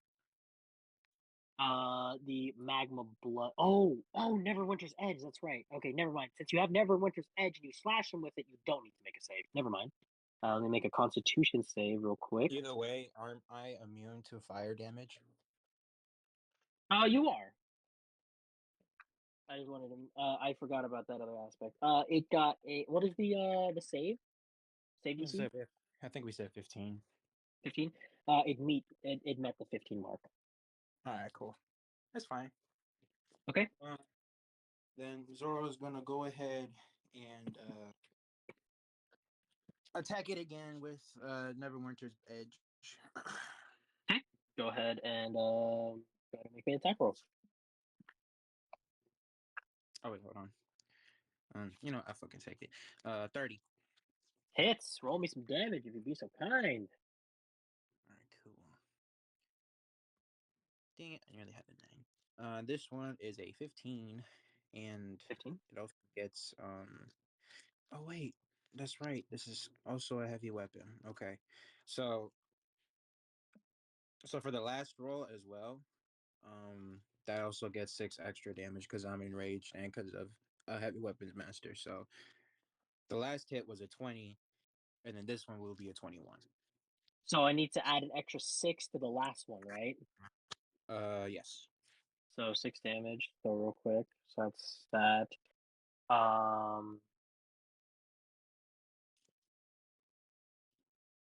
Yeah, wait. So the first one was a 20, right? The first amount of damage was a 20, okay. Yeah. And then the second amount of damage is 21. Yes. Ooh, baby. Ooh, baby. That's a lot of fucking damage. And you know what goes with that damage? Comes with a luck roll. Zoro, go ahead and give me a d20 roll without any additives. I got a You 4. Unfortunately, you do not crit on this one. Well, that's fine. Don't worry about that because Coco is gonna go ahead and kill the guy off. When was Coco You here? Coco has not been summoned here yet, has he? He was with us in Nice. the last session in the church. What are you talking about? Okay, sorry. I was double checking because my memory wasn't serving me right. Thank you. Okay, so Coco is here. Okay, so use your bonus action to have him attack the magma creature, right? Yeah. So But he's gonna take electric breath, whatever that attack was. Oh, you're gonna have to use a breath weapon.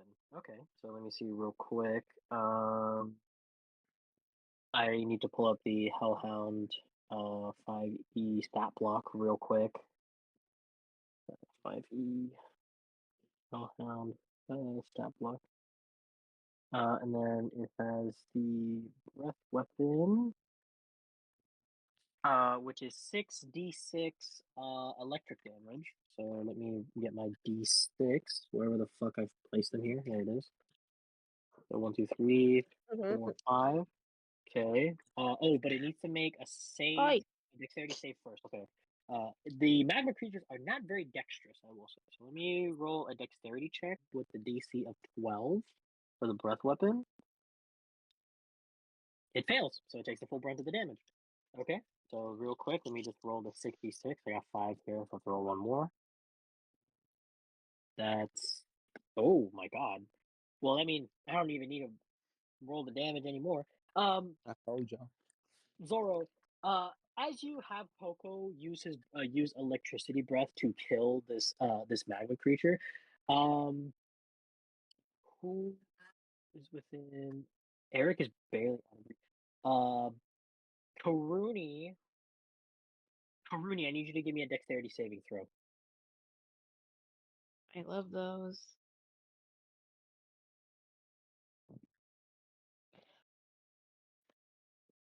14. Oh, My favorite ship dynamic. Good at save deck saves and bad at deck saves. let me real quick get some damage in real quick. Hold on. I feel so sorry for Eric who has to witness this. Karuni is getting damaged by an attack roll. It's Yeah. actually by Good. an explosive. By Coco.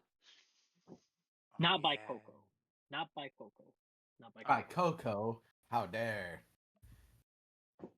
But is it? Can Zoro Karuni- make? Oh wait, actually, Uh-huh. Zoro has interception.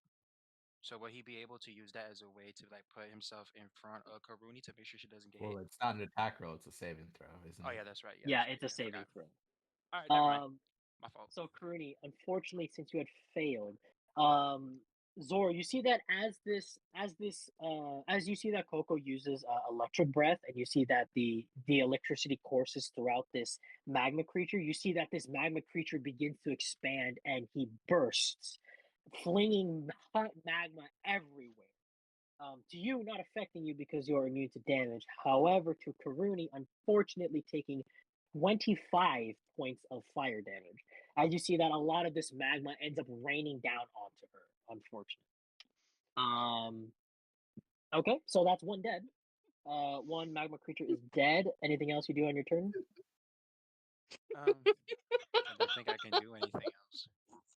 Okay. So that's it. It is now Cambion 3's turn. Cambion 3 is going to make a roll to see if it will hit. Sorry, make a roll to see if it is still distracted by the apparition. It is no longer distracted by the apparition.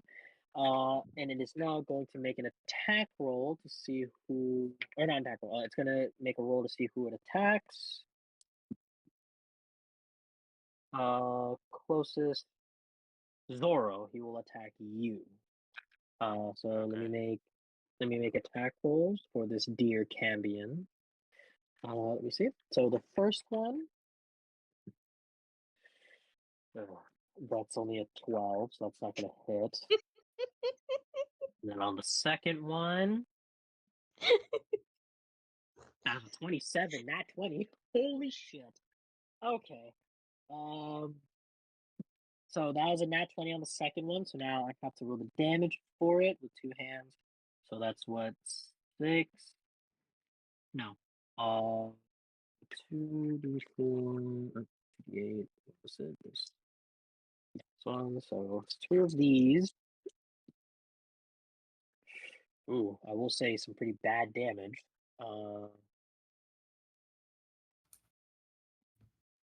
Okay, and then what else? It's oh, that doesn't affect you anyway. Okay, so Zoro, you take 23 points of piercing damage, but with rage, that's half to 11. So you take Zoro, you take 11 points of piercing damage.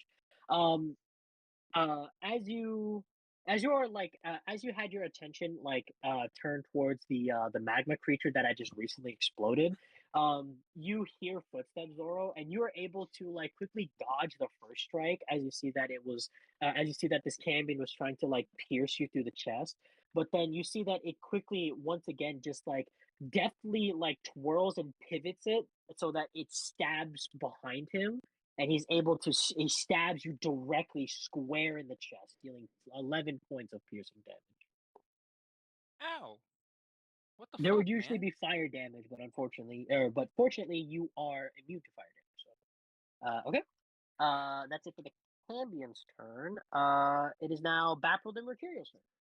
Alrighty, finally. We'll start with Bapruld first. Quick question. Finally. I would Yes. like to just first off look around the area, see what's around me. This is totally not me being completely overwhelmed by information right now. That's okay.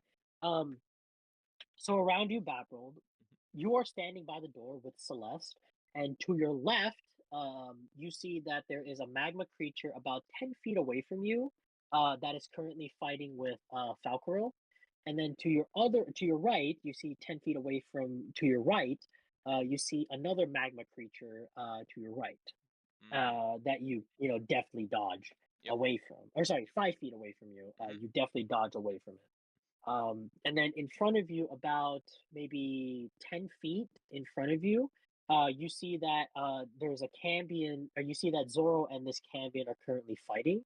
And then slightly to the left of them, about 20 feet, there is still two other Cambions that seem to be fighting with something weird that is like getting their attention. Okay, looking into the church, is there just a light there? What do you mean a light? Like, if I look through the door, Chandelier? like, Oh, in the door? Mhm. The doorway is like glowing brightly with a light, so it's like one like whole light that is emitting from the door, in the shape of the door frame. okay, so that's open. Just like I can just go It's through open, but you can't go through it. There seems to be like a barrier that prevents you from going past it. Okay. Another question. This Yes. magic shit. Does it also stop features? Uh, I'm As pretty in sure. What is considering as it's in channel divinities. channel divinities? That is a good. That's actually something good because I actually didn't think about that. We'll call it like this. Magics. So usually with how magic works is that it would use some of the magical particles that would usually be lingering around with the combination of someone's inner magic circulation to create a spell. For channel divinity, it works differently because with channel divinity, you're not getting an additive of magic from the air around you. You are using purely magic from your own faith to cast a spell of sorts. So it does not affect channel divinity. Okay. crazy. Then I'll bash that stupid fucking weirdy magma monster with a power crush. Okay, and you're targeting the one that's to your right or the one that Falcro is fighting to your left? The one that I'm fighting, the one that Okay. attacked me and fucking failed miserably. Okay, so go ahead and give me an attack roll. That is a 14. 14 does not hit. Fuck. Okay. What else do we have? Spells I can't use. Okay. And again, shouldn't he be entitled to an Arcana check? Did he not make one? Huh? Oh, no. So for him, he didn't use a spell. He used Power Crush. So that was Yeah, but like if that's he just the wants to feature use the for him. spell, shouldn't it be entitled to it? Yes, he would be. So for him, if he were to use the spell, he would make it, but he would not make it with advantage. He would do it with a flat roll. Okay.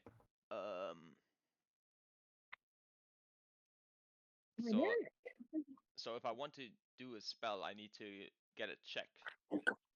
Yes, you need to rock an Arcana check, and the Arcana check DC that you need to beat for you to be able to forcefully cast this type of spell would be an 18. I like those odds. I'm going to Healing Word Zoro. So let me. Don't worry about me. No, I'm just doing it out of principle to test something. Oh, okay. That's why I'm only doing a level 1. All right, bet. Okay, that's 15. It doesn't go through. Okay, good to know. Yep. Okay. Okay. Anything else? Yeah, no, that's okay. For Mercurio, let me quickly go back to his D&D Beyond sheet real quick. Mercurio is gonna go and Mercurio is gonna use his glaive, and with a +2, or not +2, +10, to his attack roll, will target. Oh, there it is. He will go and target the. I think Mercurio is going to go back, and he's going to help Zoro tackle. Or not back. So he's going to go forward, and he's going to help Zoro tackle Cambion 3 that he is facing. So.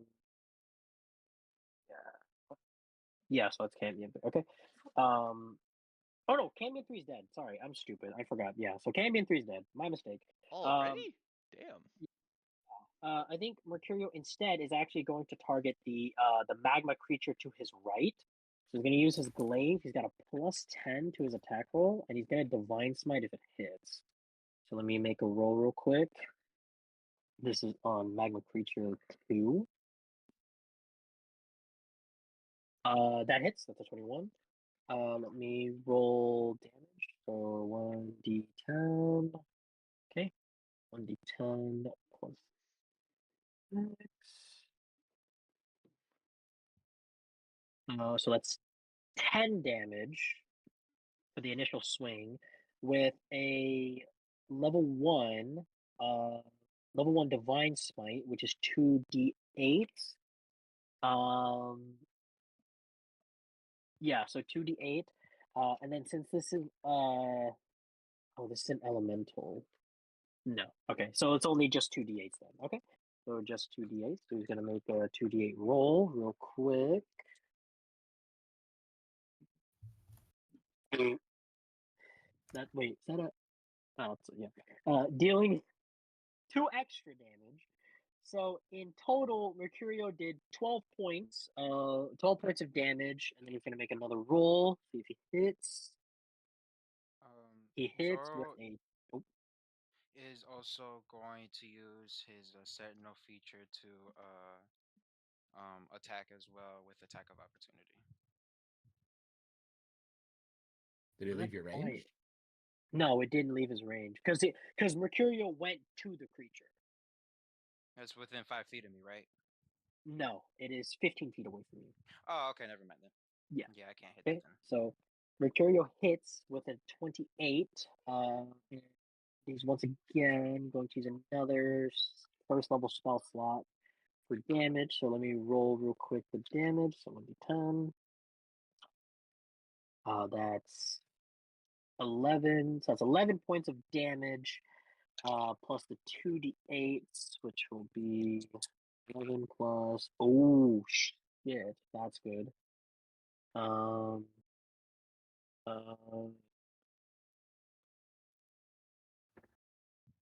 Mercurio on his second swing does 24 points on his second swing. With the 12 on his first, dealing 36 points of damage total to this magma creature. as you see that Mercurio quickly goes over with his glaive. You see that Mercurio with his glaive quickly, like, he does like one twirl and does like a slash to his right, and or from like right to left, and then you see that he does another twirl and then does it from left to right, leaving like one clean mark on this magma creature, and unfortunately having to make a dexterity saving throw twice over actually. So let me see his dex save real quick.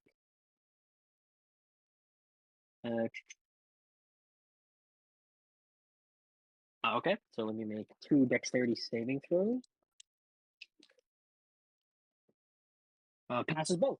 So you see that Mercurio was able to like just have enough range to be able to like slash at this creature, but he was at just enough range that the splashing of the magma from this creature doesn't actually reach him.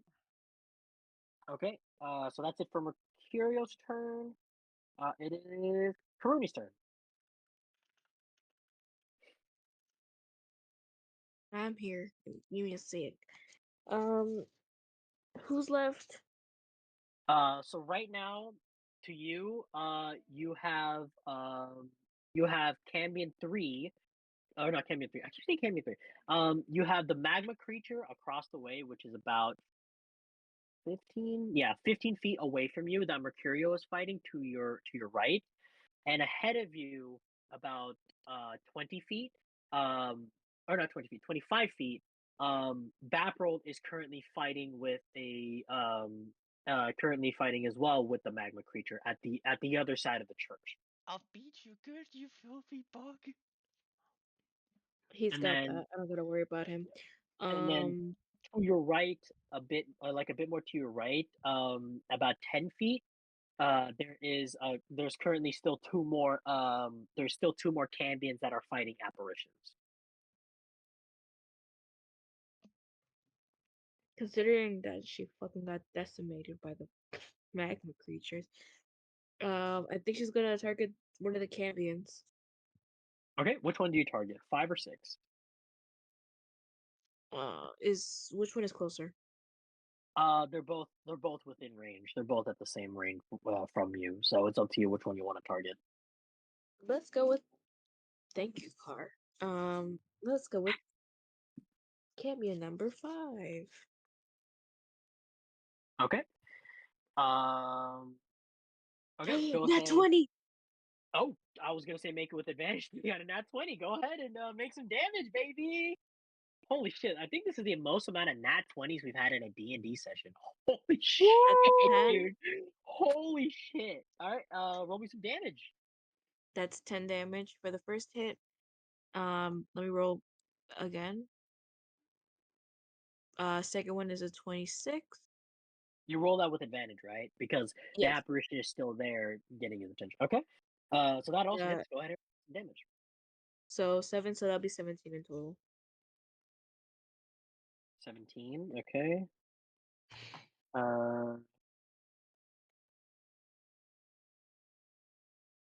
Okay. You see, Eric, you see that even though Karuni is like heavily damaged from the magma that splashed onto her from the magma creature exploding, to also the magma creature also taking off a bit of skin from her shoulder and like also burning off a little bit, burning off her clothes on her shoulder as well. You see that she immediately like runs past you and like goes to this Cambion, and you see that she like stabs him directly square in the chest, but not just, it doesn't just stop. As you see that she's able to push through bone in the middle of its chest and puncture through and through. As you see that she quickly pulls her rapier out of his chest and makes another slash at its neck. And you see that the Cambion is still trying to like, it like backs up a little bit as it's gripping its throat, and you see a little bit of like its hellfire blood leaking through its fingers. And you see that he's also still using his other hand and fighting off this apparition that he can't see. That, well, everybody can't see this apparition except for Celeste. He's still fighting off this apparition from him. Anything else you do here? Yeah, bonus action. For a bonus action, I'm gonna summon Hellfire. summon Hellfire. Karuni, you see that as you are here in the church, you realize that you have a call for Hellfire. Similar to like how some of your party members have a horn to be able to go open a portal and go see Aragon, you too have taken the idea and have crafted a horn specifically tuned that when blown into would summon Hellfire. In this turn, you see that as you blow the horn, you see that it pauses for a few moments before you hear the very familiar flapping of wings. As you see that Hellfire goes over, you guys see that you guys look up above you as you see that like a shadow passes over you, and you look over and you see that Hellfire seems to just be like above you guys, just like because there are other Cambions that are hovering above the church as well.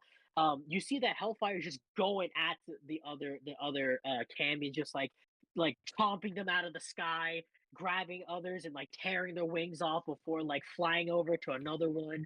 And you see that Hellfire breathes out specifically Hellfire to like completely go through their resistances and start burning the Cambions as they're flying.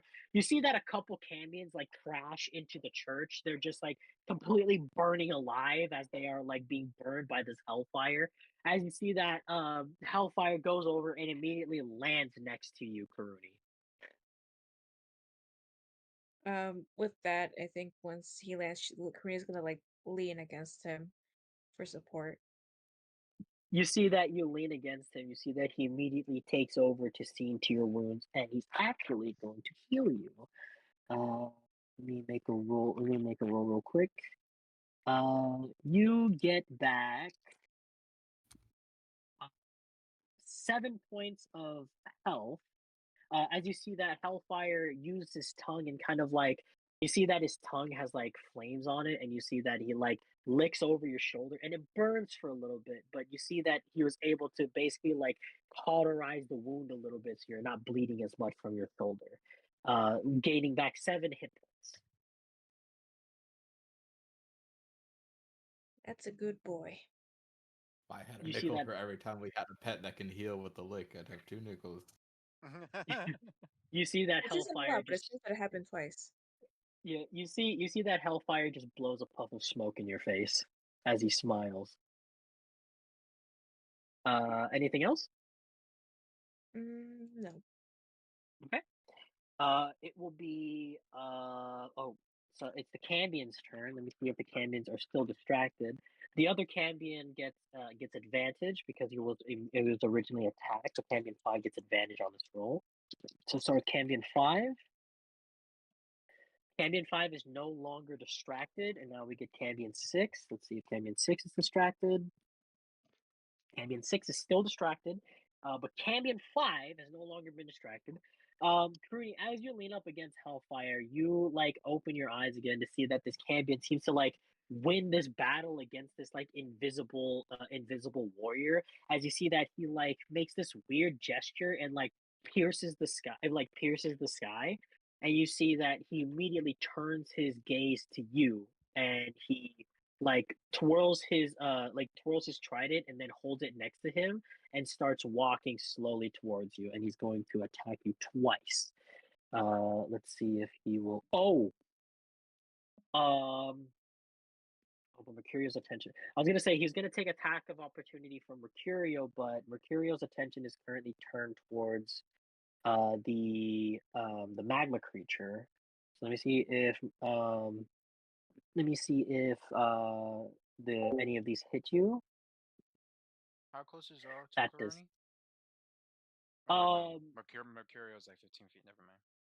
Yeah, Mercurio's actually Mercurio's 10 feet from Karuni, and the Cambion as he's passing by is 5 feet from Mercurio. But Mercurio currently has his attention turned towards the magma creature in front of him that he can't exactly like try to find a way to hit the Cambion behind him. So the first attack is a 10. 10 does not hit. And then the second on Karuni would be.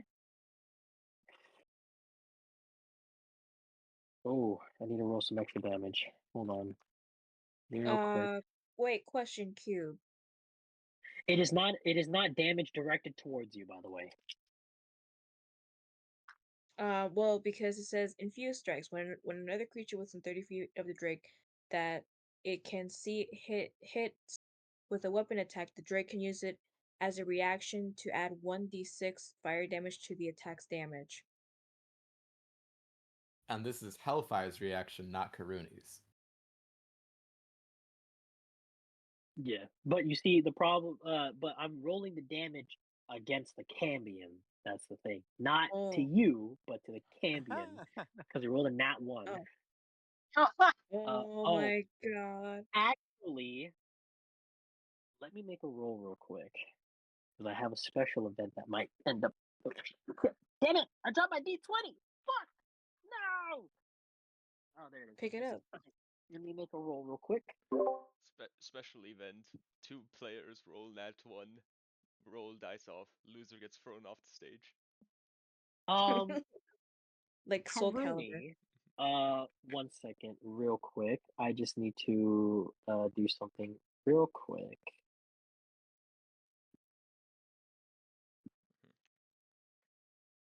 Damn, we're already 2 hours in.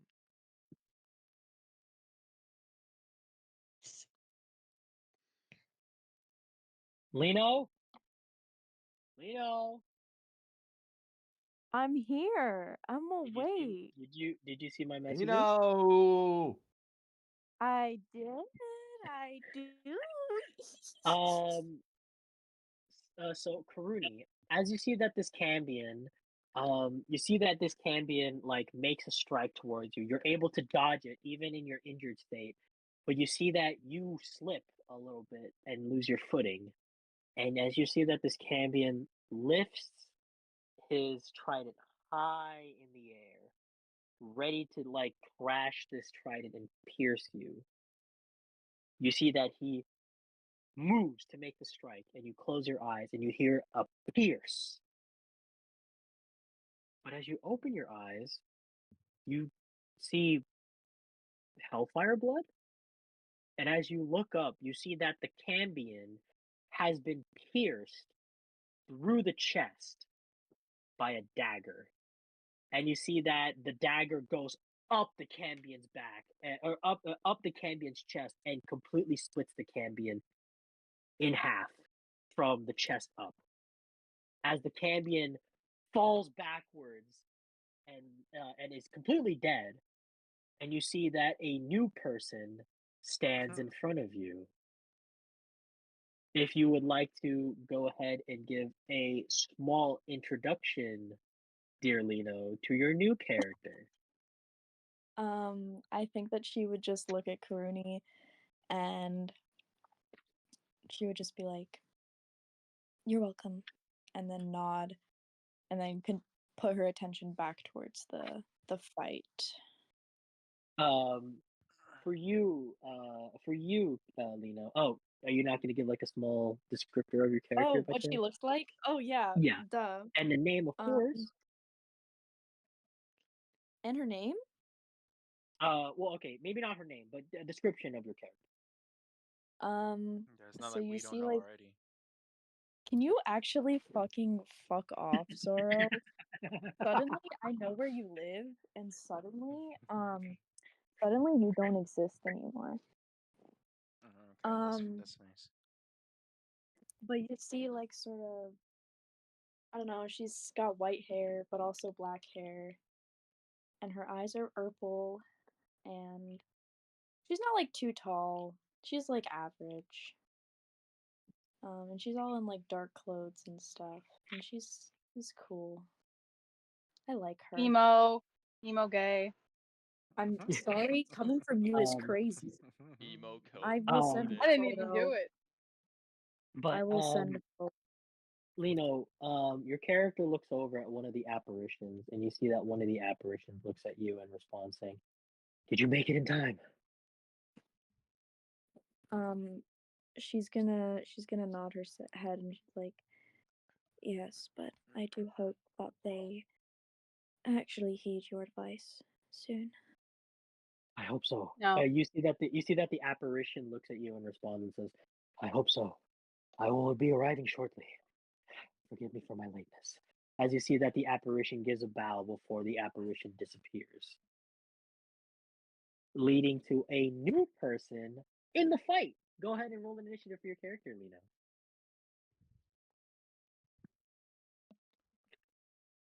Natural I'm one. rolling. Or if you'd like, you could actually take the initiative of Falcor if you'd like. I'll take Falcrol's initiative, thanks. Falcrol doesn't need Alright. to fight. Valkyrie Alright. just disappears into the atmosphere. All right. Yep. So Cambion 5 is dead. Okay. So that's the end of Cambion 5's turn. Cambion 6 is still distracted. It is Celeste, or no, Shaymar's turn. Sorry, my bad. I was looking at the wrong one. Shaymar, it's your turn. This was Cambion number 5. Sure. All right. So, how many of these fucktards are there still around? You have Cambion Fucktards. 6. You still have Cambion 6, who is still distracted by by an apparition in front of you. Or not in front of you. About like give or take 5 feet from you. To your right. And then you also see past him about 10 feet. Or no, 15 feet. Sorry. 15 feet, you see that Mercurio is currently like trying to hold off this magma creature from biting him, as he's like holding his glaive up, as this magma creature seems to be holding onto the glaive and trying to like trying to use its mandibles to like claw Mercurio. Okay, cool. First up, Cambion. I assume since it's fighting its own spirit, I get advantage. You get advantage. Nice. 22 hit. Okay, go ahead and give me some damage. And it needs to make, of course, the standard 2 Constitution, 1 at disadvantage, 1 at normal. Yeah, we'll roll it after you give me the damage real quick. So give me 25. the 25.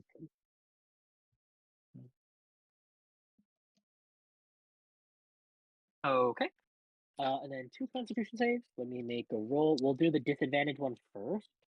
DC 18, right? Mm-hmm. Gotcha. Go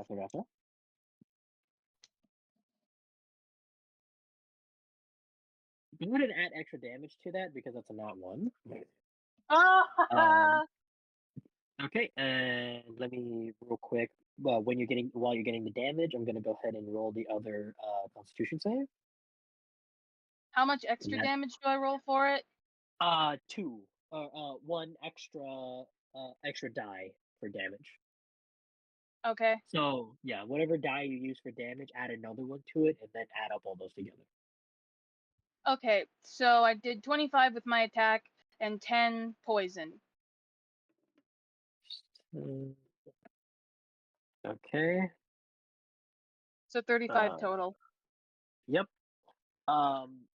You see, but it got a nat 20 on the other save, so it stopped from.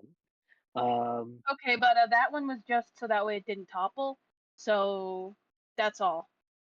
Yeah, so that's good. Okay. Anything else? So, obviously I have more attacks. Gotcha. So that's a 23 to hit. That hit. Roll damage for me, please. Nice. So that will be 23 damage there. All right, and then 2 more saves if I remember correctly, right? Or is it just 1?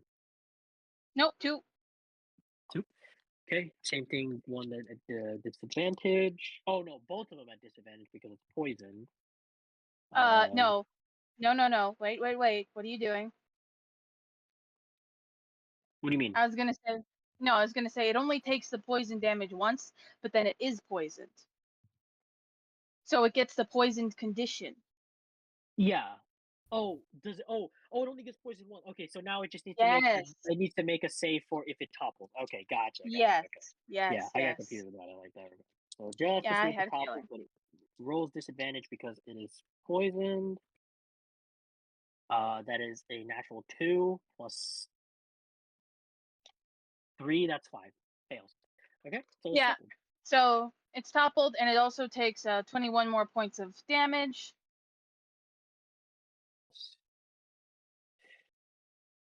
Ooh. Tamar, I hate to break it to you, but give me a luck roll. All right. DC to beat is a 10. All right. That's a 15 for you. Okay. Shamar,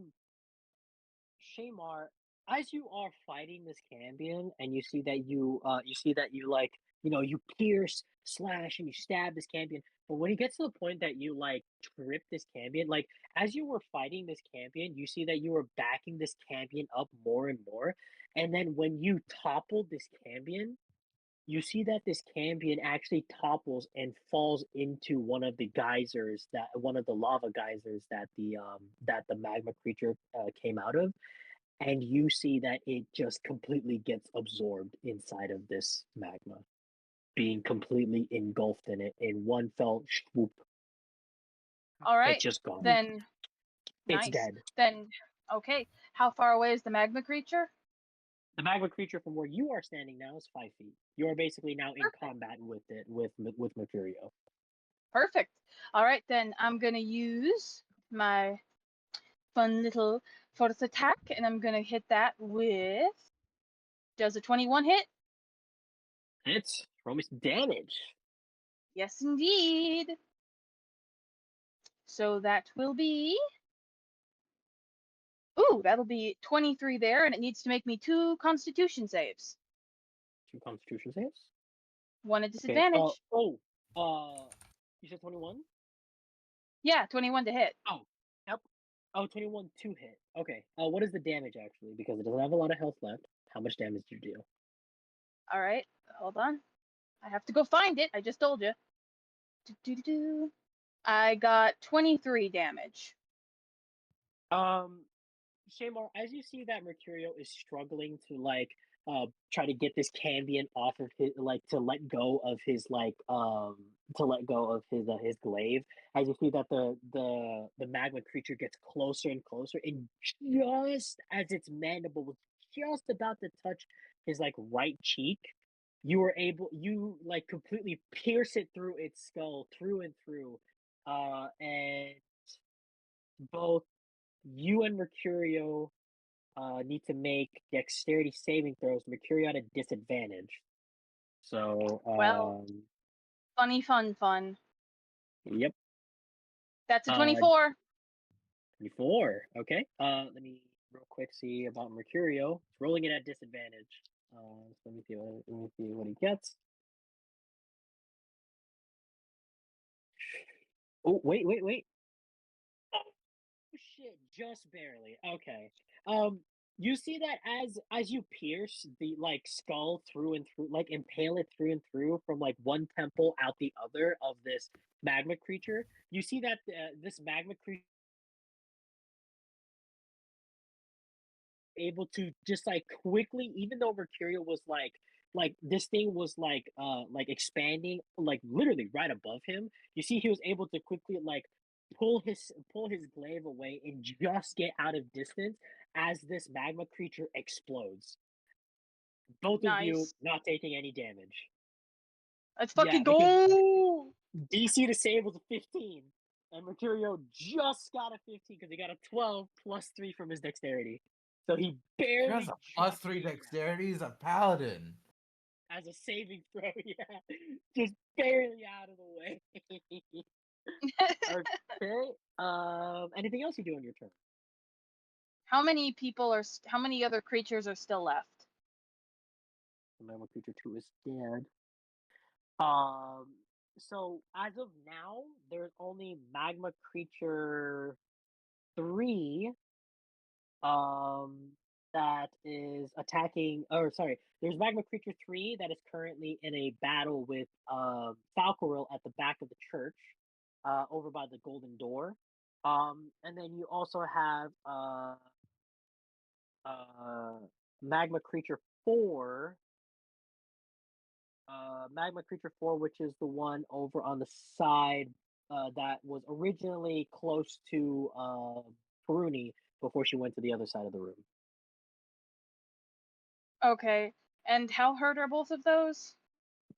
The magma creature at the back of the church, magma creature 3, has only taken 3 points of damage, and magma creature 4, that's to your left. Or yeah. So for Shamar, how we're looking at it is like to your right, actually. So to your right, about 10 feet to your right, it has been untouched. All right, It great. still has not gotten a turn because it takes a while. Okay. Alrighty then. Let me think for a quick second. Seconds over. Fuck you. Let's see here. Second is over times 2. Okay. Thank you, Yaka.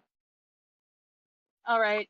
Then I guess since it's won by the Golden Gate is attacking Falk Girl, and she has the armor class of a wet blanket, I guess I'll go over there and save her with Action Surge. Okay. She has 13 AC. She'll be okay. Okay. How Girl, many shut more up. feet of That's how many more that's a feet of wet blanket right movement? there. God Because damn. to get there, you are about from the summon encounter, you're about 20 feet away from it. Yeah, here's a fun part. I have a shadow, and it can use its movement to basically walk up, and it has 30 feet of movement and fight it. Cool. Sick. All right. Hi-ya. I need to. All right, go ahead and roll me some attack rolls. If you'd be so kind. You got it. I also got it kind of wrong. So the creature that Falcaril is fighting right now is Magma Creature 4, and then the one on the other side of Cool. the room is Magma Creature 3. That's my mistake. Gotcha. Okay, so 26 hit. 26 hits. Oh, Magma Cool. Creature's the one that's fighting Bapruld. Sorry, my bad. I was about to Oh, say, dude. yeah. I just fight Yeah, my sorry. Do I fight my voices? My fucking dumbass is forgetting shit. Okay. So, what is the damage? That will be 25, and it needs to make me two Constitution saving throws. Constantine? Constipation saving throws. Constipation. Oh god. Oh no, the poison was a laxative the whole time. Yeah, the Oh entire time. no.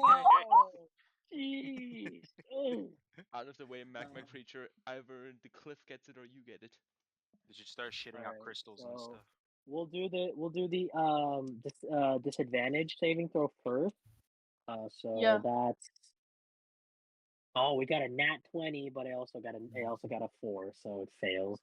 Got lucky, so that took another point of damage. So the damage of the initial swing was how much? 25 plus 6, and it is now poisoned, so it has disadvantage on everything.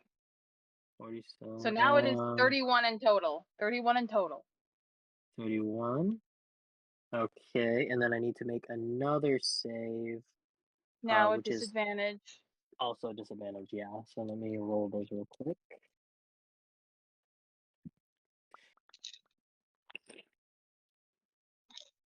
I'm really rolling bad today for these guys. Wow. I love that. I like that. Shamar. Sure. Give me a luck roll. Your DC to beat is 2. Okay, shit. Yeah. Alright, that's a 6. Shamar, as you use your shadow to take care of this other like magma creature that is attacking Falcaril, you see that your shadow was able to like what it basically did was that it like sliced off the like ankles of this like one clean slice of both ankles of this magma creature. Falcaril, you see that as this magma creature is like you're using your arms and it was kind of burning your arms a bit as it was like trying to reach and like grab you almost. Falcon, you see that your shadow slices the ankles of this magma creature clean as this magma creature seems to tumble backwards, crack its head on the edge of the like hole that it came from, and it sinks back into the lava that it came from. Let's fucking go. It's Alright dead. then, So I'm gonna magma move. creature force is dead. Alright then, I'm gonna move my shadow back over and hit the last creature. So your shadow used 20 feet of movement to reach him. So then, if you're gonna reach the magma creature 3, you would end up having to, with your shadow, move 30 feet. Yeah, 30 feet. And then from you, the actual Shamar, not the shadow, actual Shamar, you are 15 feet. Oh, perfect. I can just move 10 feet then, and then it'll be within 10 feet of range. Okay. So now that it's Yeah, within so range, go ahead and roll me some attack rolls. let's fucking go. All right, that will be a 29 to hit. Hits. Roll me some damage. All right, that will be, if it would like to roll, that will be 22. that'll be 21 points of damage, and as you know, 2 Constitution saves, 1 at disadvantage. All right. 2 Constitution saves, 1 at a disadvantage. Disadvantage 1 first. DC to beat is 18. Fails. So it takes how much more damage of poison? Let me roll you that. Let's see here. That'll be 8 more points of damage, so that'll be 29 in total. And now it is poisoned. Okay. It is poisoned, so now it needs to make the other save with a Disadvantage. yeah, with a disadvantage. Sorry, I wrote down the wrong thing. Okay. Now it needs to make it with disadvantage on its second roll. Are you fucking serious, dude? Holy shit. Okay. You know, I hate to break it to you, Shamar, but give me a luck roll DC 5. Okay. Here we go. 6 last I'm- time. I'm getting so many nat ones for 7. these guys. Bro. That's a Crazy. 7. That's a fucking 7. crazy. Shamar, you see that as you go over to this other magma creature, oh yeah. Oh, sorry, I flipped it. Sorry. So you're not fighting it, your shadow is, because I forgot the other one that is fighting is currently fighting in front of Bapruld, so your shadow's the one fighting it. We'll just kind of, retcon it a little bit. But your shadow is basically the one to fight it. Shamar, as you use your shadow to fight this other creature, Bapruld, you see that as you like have your shield up, as this creature is trying to claw past your shield, you feel it stop. You feel like the creature, like you see the creature's hand like go like jolt a little bit as you see that its hand goes limp over your shield. And as you look over, you see that Shamar's shadow has completely like the other magma creature has completely pierced this magma creature from its right temple out its left, completely through and through. As you see that Shamar's shadow like pulls it off of you, completely ripping off its magma head and throwing it back into the lava liquid where it came from, meaning you no longer have to you no longer have to make a dexterity saving throw for the explosion. As you see that Shamar shadow just like looks at you. What does Shamar shadow do as it looks at Bapruld? It'll just like nod and then like nod towards the door. Bapruld nods back and goes to the door. Oh, Bapruld goes to the door. Okay. So all the enemies currently have died, but I need to make another 2 rolls. I know that we still have Celeste and Eric, but I need to make these 2 rolls beforehand to see what will happen next. So give me 1 second. No, it's okay. I can wait. Yeah. Let's see about the first roll real quick.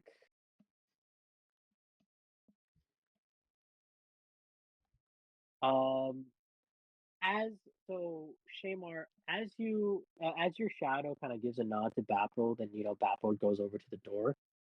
Bapruld, as you make your way to the door, you feel the ground shake again as you look up, and this catches everybody's attention. But from Bapruld's perspective, Bapruld, you look up and you see that the barrier on this phoenix, the barrier that this phoenix holds up, you hear another major crack as you see that the crack gets bigger on this phoenix. I will tell you, it is 1 turn away from breaking this phoenix barrier. it is one turn away. Because the Phoenix has failed twice. If it fails again, the Giant's fist will crush the church. But what if it succeeds? Will it? If it succeeds, then it's able. If it succeeds, then you guys will have another turn to be able to make it out of the church. But it's still gonna think of it like death Don't saves. say it's Think one turn. think of it like death saves, Yaka, where you got three fails and 3 successes. Thus far, right now, it's got 2 fails under its belt. As you see that there's another crack that happens in the barrier of that this Phoenix is holding up, you hear the voice echo out to everybody again. He says, "Quickly, out of the church before it's gone." No need to Okay. tell me twice. Nah, I'd win. And then I need to make my second roll real quick. Guys got lucky there. You guys see that the magma pools around you begin to bubble again, as if there's another creature, but instead you see a pop, and nothing comes out of the potholes. So Fucking idiot. Must be currently, constipated. currently, there are no enemies on the board. So Even with more this, laxatives. Thanks to me. with, No, I'm fucking with you. with this in mind, this is a free turn for everybody to quickly make their way to the door now. Yeah. So Yeah. we continue with Celeste. So Celeste, the board is completely cleared of enemies. Do you just make your way to the door? I thought she was already at the door. Oh yeah, sorry. Celeste's already at the door. My mistake. So okay, so the ones that are not at the door currently is the new woman, which we'll describe later. Karuni, Eric, Zoro, Shamar, and Mercurio are the only ones that have not made it to the door yet. So we'll cut it with Eric then. Eric, you see that the board is completely cleared of enemies. What do you do here? I kill everyone because I'm like that. Can we kill Eric with a K? Go ahead. You Or cannot Stinky kill. Moshi? So Can there be So- like an off Okay, voice of an idea. Metro Boomin just going, hell no? Alright, what is it you do here, Yaka?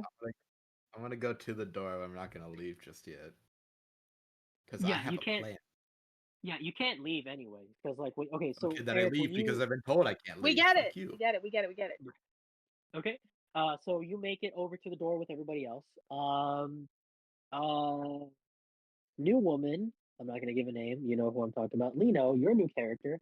What does she do here? As you see that the other apparition that was fighting, you see he looks over. He's like, quickly, take everybody to the door now.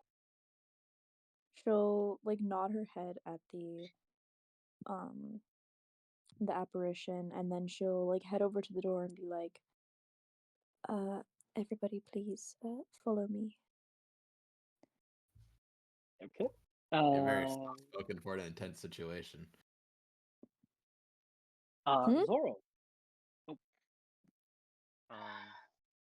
He's gonna go ahead and he's gonna head over to the door. And Gotcha. Coco's gonna use licking to heal Karuni a little as well. Okay. Go ahead and roll some health. How much do I roll? 1d6, right? Yes, 1d6. Or is it okay? Cool. 1 health. 1 HP. Okay. Okay. Okay, so Zoro makes it to the door and heals Karuni. Mercurio is immediately gonna look over at you, Shamar. He's going to like he's gonna like pat your shoulder and he's like, thanks for the help. Now let's hurry up and get out of here. I don't think I want to be here any longer. As he looks up and as you see that he looks up at the fist and starts making his way to the door. Cool. Shamar will just like kind of give me a minute. I was just gonna say Shamar will just like kind of look back at him and she'll just be like, just repaying the favor, and then she'll just like, like sling her spears back over her back and she'll just like walk to the door. Okay. Karuni, you make your way to the door as well, right? Yes. Gotcha. So with the help of Hellfire, you kind of like sit on the back of Hellfire as Hellfire just crawls his way over to the door, and you guys make it over to the door, and you see that Lino's new character. You see that as she looks over and counts that everybody's here by the door, she looks over and she taps the door, and you see that the door kind of like cracks a little bit and bursts, allowing you guys to be able to go through the door now. So you guys quickly make your way through, and just as you guys make your way through, you guys hear the immediate crash as the fist completely crushes the inner part of the church. With not just a second later, you guys would have all died. And as you guys make your way through, you guys are brought over to like a tree where you see that there is a masked individual standing in front of this like standing by this tree, having this like door open, but you can see that he's straining very hard to hold this door open. And as you guys all make your way through, you see that the person quickly closes the door, and you see that they collapse to one knee. Of course, the woman going over and helping this individual. As you see that the individual looks over, he's like, "Thank you. Been a lot of fun." As he looks over to your character, Lee, he's like, "Thank you. I know I was a little too late." You're welcome. We got them out alive, and that's You see that he gets up to his feet with the help of this new woman. As you guys all get up and get your bearings together, you guys see that you see that, of course, the woman there that you guys had met in the church, along with this new individual wearing this like wooden kitsune mask. Um, as you guys see that, well, not everybody, but Celeste, everybody hears a screech, but Celeste, you see this like tiny, the smaller golden hawk that you saw earlier in the church fly over past you, and you see that it lands on the shoulder of this masked individual. As you see that he starts standing up a bit straighter now, as he looks over at all of you, and he says, "Hello. Forgive me. I have been too late. Any later, and you all would have died. Could you find it in your heart to forgive me?" As you see that he bows weakly to all of you. Do you mind starting with who you are? Forgive me. It has been a while, but I am Hushan, and this is my sister. As he holds his hand out waiting for you to introduce yourself. You're a new character. Hello, my name is Fion. It's a pleasure to make your acquaintance. So why are you here? We are here on business, looking over the fact that there have been disturbances of magic. I see as to why.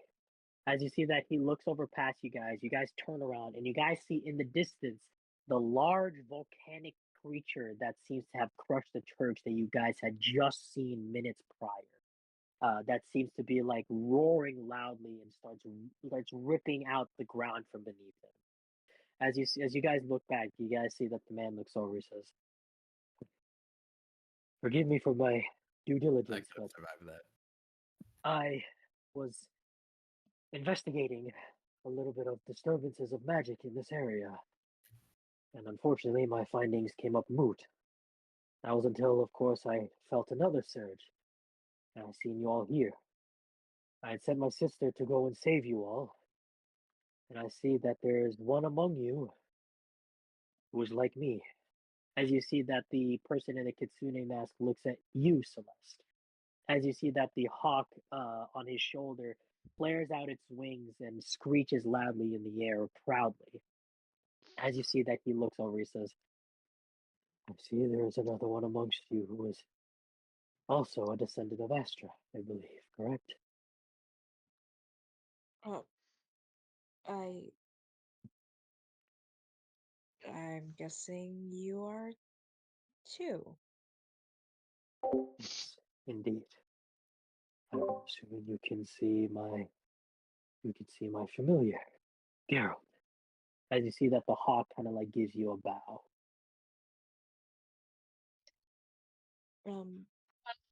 Yes. And then Celeste is then gonna summon Luna and have her like appear on her shoulder. You see, Fiona, you see this you see this like you hear like a little bit, you hear like a ring of a cat, and you look over and you see that there is a cat that has appeared that looks like ethereally the same as Geralt, which is Hushan's familiar. But the only difference being is that this cat emits a different color than the one that Hushan has, which emits a brilliant golden light. You see that Hushan looks over, he says, "Ah, it's good to see another one of my siblings has survived. I hope you are in good health," as he gives you another bow, Celeste.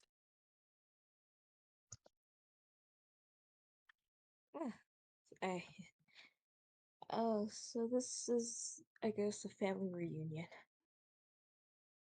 Yes, but unfortunately, we do not have time for proper greetings, as we need to quickly make our way home. Fear the worst for our people.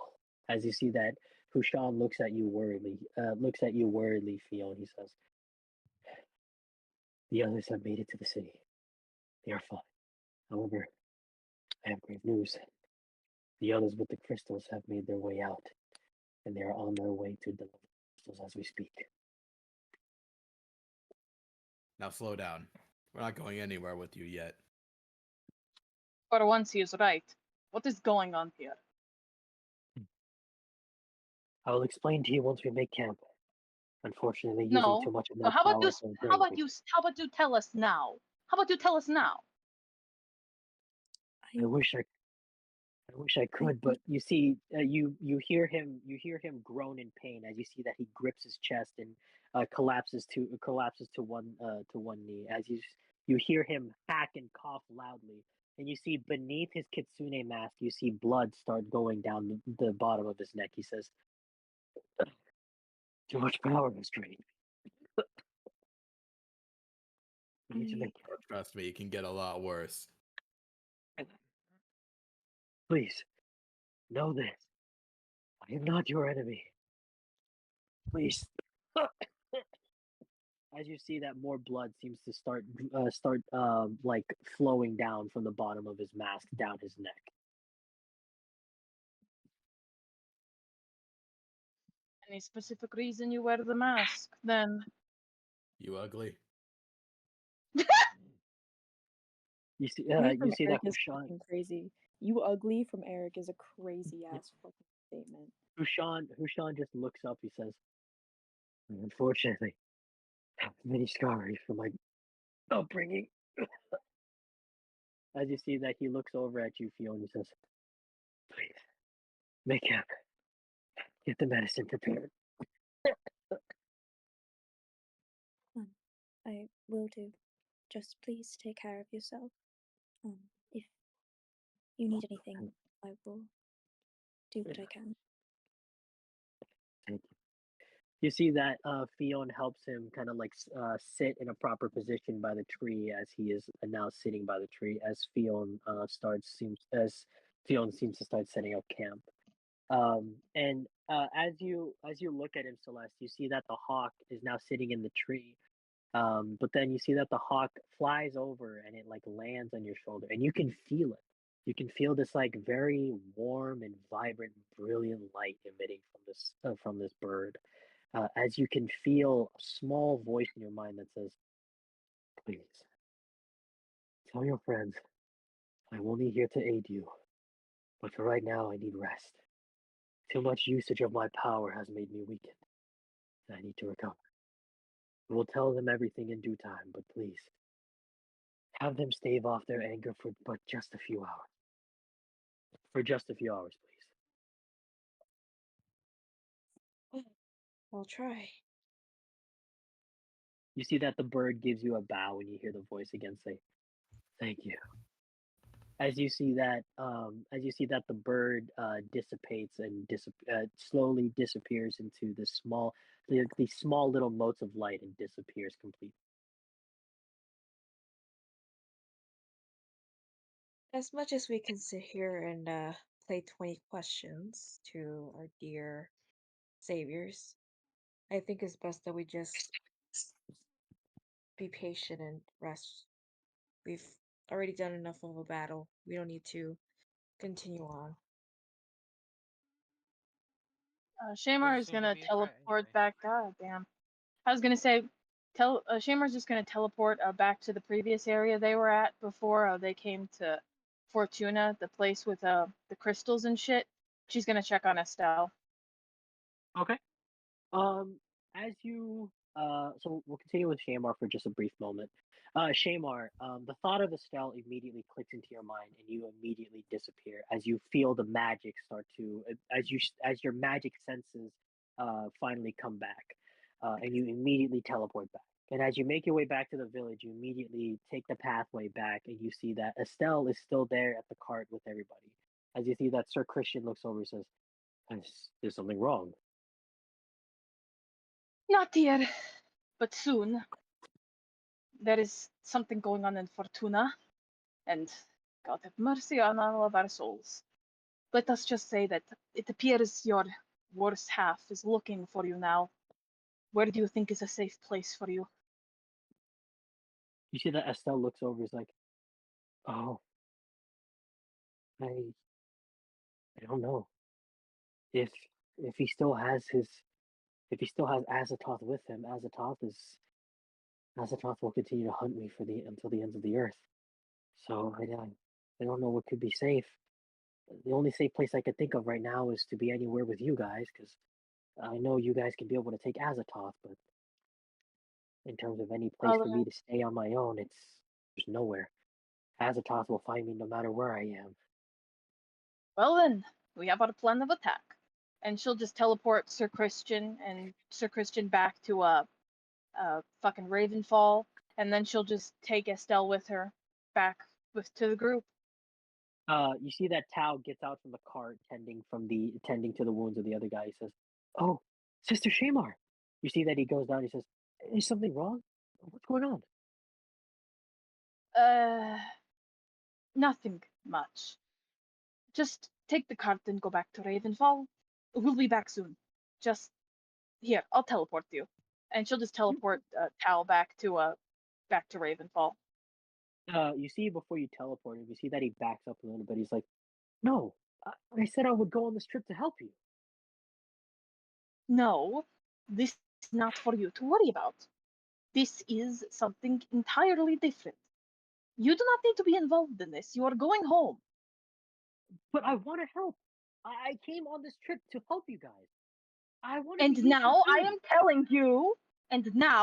telling you, as your elder, that you are needed more at Ravenfall. Sir Christian and you need to be there in case Azathoth comes back.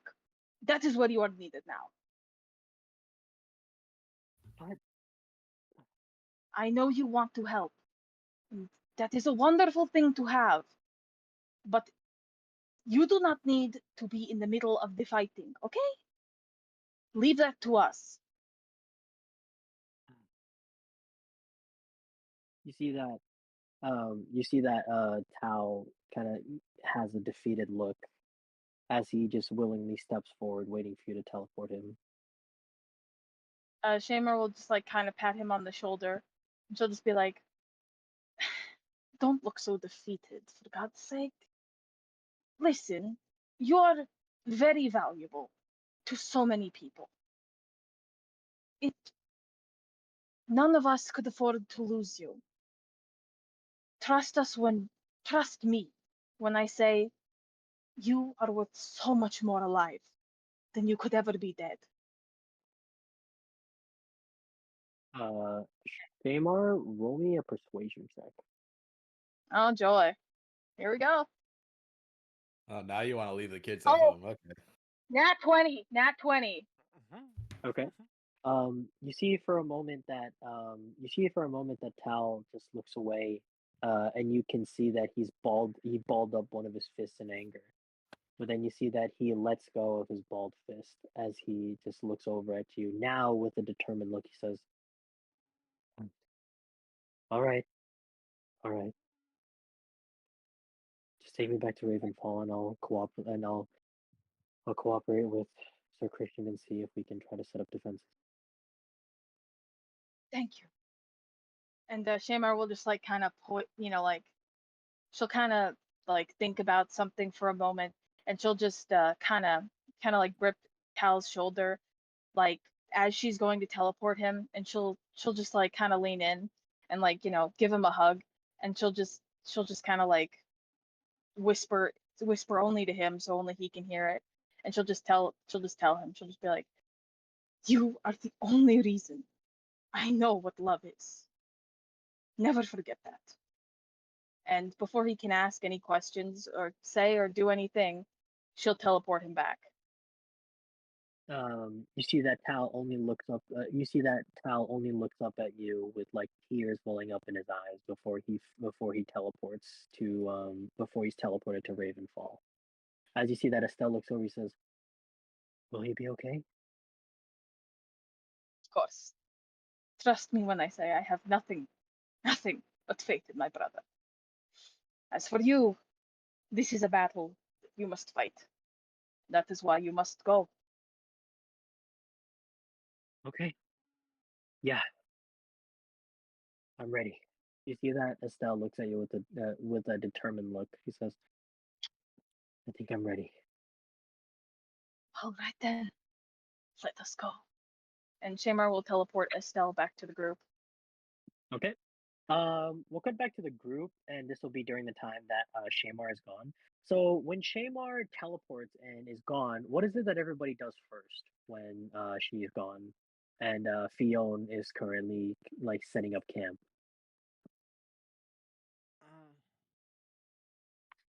Zoro is gonna start etching that dextron that he learned from last session onto one of the playing cards that he has as a soldier set.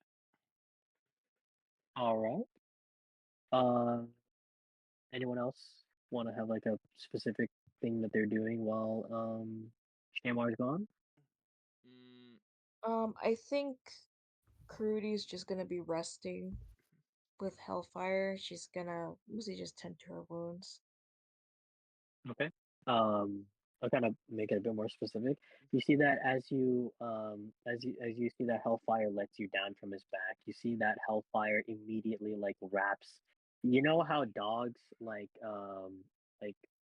make themselves into like a circle and they like lay down like that, right? Like what Polly does.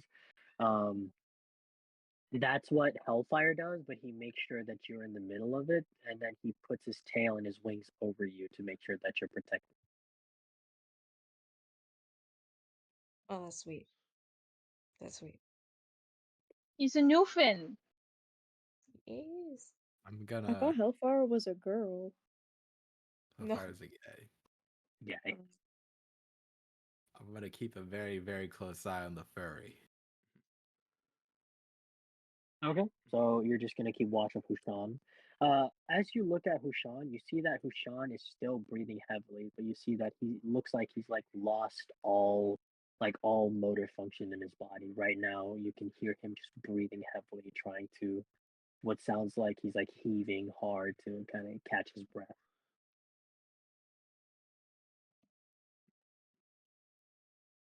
I'm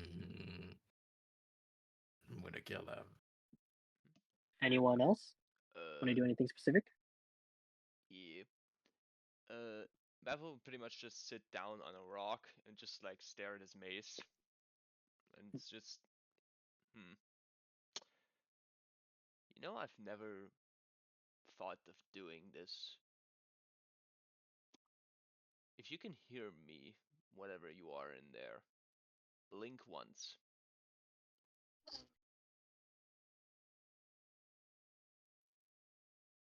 What?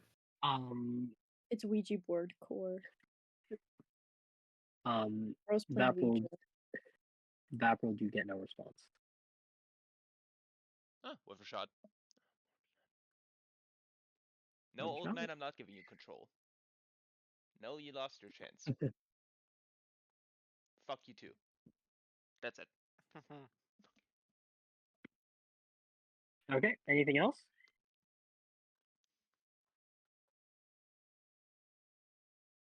Nothing specific? I think Celeste, she's just gonna take a seat and she's just gonna look at you just mentioned the name, Hashan and now what's your character's name again? Fionn. Beyond. Fionn? Fionn? Yeah. Yeah. Fionn. And just kind of watched him for a bit. Yeah. You see that Hushan is just breathing heavily under his mask, trying to catch his breath. And you can see that there's still blood that's still like streaming down his neck from underneath his mask. And you see that Fionn has already set up a couple tents. You see that she's just putting rocks together and getting some fire, like getting like sticks and other loose piece of wood to put together into a campfire. And you see that she has like a couple backpacks over there that's filled with food and a couple of like drinks and such that are by camp as well. And a few minutes go by as you guys are here, and you see that Shamar reappears now with Estelle. Shamar, as you come back and you look at the camp, you see that everybody has done their own thing thus far. You see that camp is almost set up. You see that there's a tent, and you see that there are like enough tents for all of you guys, as well as a campfire in the middle as well. Also with like a bunch of like steel pans and tankards with some food and drinks as such that is prepared from Fionn. As you guys see that Fionn comes back after setting up camp. Okay. I think first thing Shamar's probably gonna do is she'll just kind of like look at Fionn and she'll just be like, "So how long do you intend for us to stay in this place? Surely we cannot remain so close." And she'll just like point at Fortuna. Do that. I am not sure. Until you are all feeling better, I think that would be the best decider. Well, I can help with that decision very quickly. How about we don't sit next to the smoldering rock fortress? Why don't we all go back to Ravenfall? The not on fire town. I mean, if that is your prerogative, you are more than welcome to do so, but your friends are not feeling quite well. They aren't? Oh, And she'll kind of like look at everybody and be like, "You cannot be teleported? What is going on?" Mark's I doing will one kind of He's doing so good. I need to clarify as well.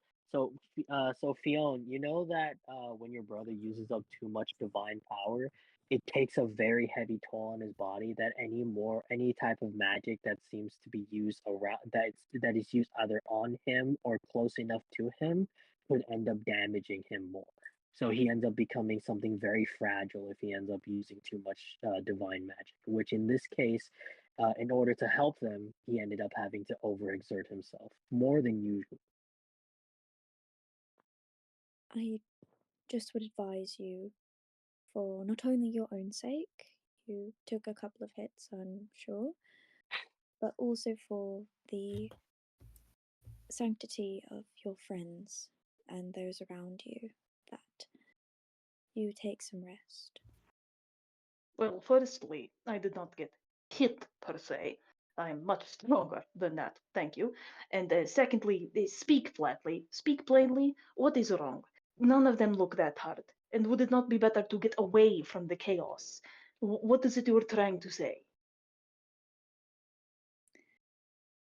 I just not believe that using magic in the environment that we are in is the best idea at the moment. Well, speak for yourself. Anyone want to go back to Ravenfall so we don't have to sit next to the burning rubble? I would really advise you to not. Oh, really? Why? Well, The reason why it would be ill advised, from Fion's knowledge, would be that before arriving here to Fortuna and helping out the party, Fion did some scouting and had found that there are sorcerers, or not sorcerers, wizards that are around the area, wizard search parties that are of the royal guard, or of the King's Guard. You know that the King's Guard are very mysterious and potentially dangerous people, as you've known that they are people that, to Fion's knowledge, are people that are taking crystals from certain sites and bringing them to the city, bringing them to like one particular city. As to what they're doing with it, that's something that Fiona has not found out yet. there are wizards of the King's Guard around, and I believe that if you use too much magic and strong magic, that you might detect them to your location, and I'd rather not have to deal with them if possible. So we fight some Kingsguard. It's not like we didn't deal with them earlier, right, Eric? What's wrong with them? We can fight, and if we cannot fight, you have connections, yes? Unfortunately, not.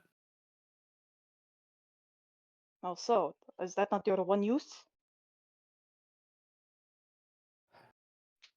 Well, as you know, Captain Dickhead is commanding the Kingsguard, and if anything, he'd make my death look like a mere accident. For all the days for you to actually be humble, why today? Shamar will just like kind of look at everyone, and she'll just be like, "Look, if you want to sit next to a burning city, your choice. But I am Our remaining best course vigilant." of action is to take care of the demon at hand. We need to finish this Oh, job. yes. It's why we're here to begin with. I've spent nights Sure at worse thing. places. I can't say I haven't. If this is your choice, up to you. Not my idea, but that's yours. It's yours. I take no Yeah. responsibility for what happens. And like Shamar will just like kind of take Estelle, and she'll just kind of go into a corner, kind of far away from Fionn and what's his face, Mask Man. And she'll just like, yeah, she'll just like kind of like give him like a practice, like what's it called, like a practice lance, and she'll start showing him some basic maneuvers. Okay. So you see that Shamar takes Estelle, and you see that she goes over a bit far away from you guys to continue practice to continue nurturing Estelle's fighting prowess. You see that Hushan starts coughing again, as you see that his from what you were looking at the entire time you were here near him, you can tell that his breathing has gotten better, but you know his coughs are still just as bad. As you hear him cough, he says, Fion, Fion. What is this man? A sickly Victorian child? Christ, it's like he inhaled Dorito dust and died immediately. Yes, brother, would you want me to make you a cup of tea? Is there anything I could do to help? Has the medicine been prepared yet? I believe so. Good. Just bring the concoction to me, and we'll deal with the rest. Yes, of course. I will do it right away for you. And she goes and she grabs it and she gives it to him. The medieval see surf that- after I give it a Baja Blast. She actually, it's Dr. Pepper is the cure to furries. You know that the concoction that you usually have to make for your brother would usually be a concoction of like different types of like elven fauna, along with a couple bits of like ingredients that would be used in alchemy, put together, which would essentially be like a stabilizer for his magic. As of course, with magic will circulate throughout a person's body. However, when it reaches a point that the body cannot keep up with how much magic is circulating within it, it gets to a point of overdrive. currently your brother is at a point where he has gone over the point of overdrive to the point where he has not only lost control of the circulation of magic in his body, but has completely lost all motor function. And if it gets worse, it would lead to him just dying of over magic exertion, essentially. He essentially has come up with a concoction that would be a stabilizer for certain situations like these that he's taught you to make whenever dire situations like this come up. And you see that you bring the concoction to him. You see that he lifts up his mask just enough to allow his mouth to be able to take a sip to take like a few gulps of the concoction. As you see that he coughs for just a little bit more before you see that his breathing has now gotten steadier, and you see that he is no longer dying as much. Um, you see that he looks over at you. He says, "Thank you, Fiona." You really Hmm. must be taking better care of yourself. You see that he wipes off a little bit of blood from his mouth to his chin. He says, "Yes, but in situations like these, I have no choice but to overexert. I need to ensure the safety of those who can be allies to us, especially in trying times like this." Very well. You see that he grabs. You see that he grabs a bit of his a little bit of his clothing and kind of like wipes off more of the blood from his neck as he says, "Ah, yes." He gets up and he goes over to you all. He bows as he says, "I believe a proper greetings are in order. I am Hushan. This is my sister Fion. We are emissaries of the Shadar Kai. We are ones that are supposed to be sent out for a mission. And our mission was to be sure that we would ensure the safety of our people through the unusual detections of high amounts of magic within this region. Unfortunately, by the time we had gotten here, many things have occurred, and we've been running around the place trying to find any clues that we could, leading us to what could have led to the spike of all sorts of magics, vile magics. And one thing that we have found as clue is these people donning white armor and purple visage. I believe I overheard one of them say that they are called the King's Guard. Forgive me, but I know that you may have a distrust in me and my sister, but please know that I am not ones here. We are not the ones here that you are your enemies. We are merely here doing our job and making sure that peace is still within our village. Our village elders have currently gotten concerned over the fact that, well, these happenings are not just occurring just in this region, but in other regions too. Creatures like that molten beast over there, as he kind of like nods over at the molten mountain creature that is still rampaging throughout what little is left of Fortuna. Um, as he says, creatures like those are not just native here, but there are other places that are also popping up with creatures like that. They may not be molten, but they are still a very dangerous kind. I know you may not want to take this information as we are just new people to you, but rest assured we are people that you can trust. So you're doing this because of your village? Yes, our village elder has noticed that other types of molten creatures like that one over there have started to spur up in other regions. So far, we've encountered four of them, and this one is the largest of the rest. So I can only imagine why they are popping up now. Well, I don't It is have much faith. I don't have much faith in village elders, who I have not met. So I'll take what you say with a grain of salt, but what are you? Living under a rock? There's been a demon war for years. Where have you been? Indeed, we are aware of the demon war. But the Shadar Kai are an almost extinct race of people. We have mostly kept to ourselves and tried to avoid any type of conflicts, but unfortunately, conflicts end up finding us. And so, They're about to unfortunately, be we a have little no more choice. extinct. Unfortunately, we your have no ass. choice but to continue working in the shadows. I am sorry that we may have offended you in any way, but we are only here to help.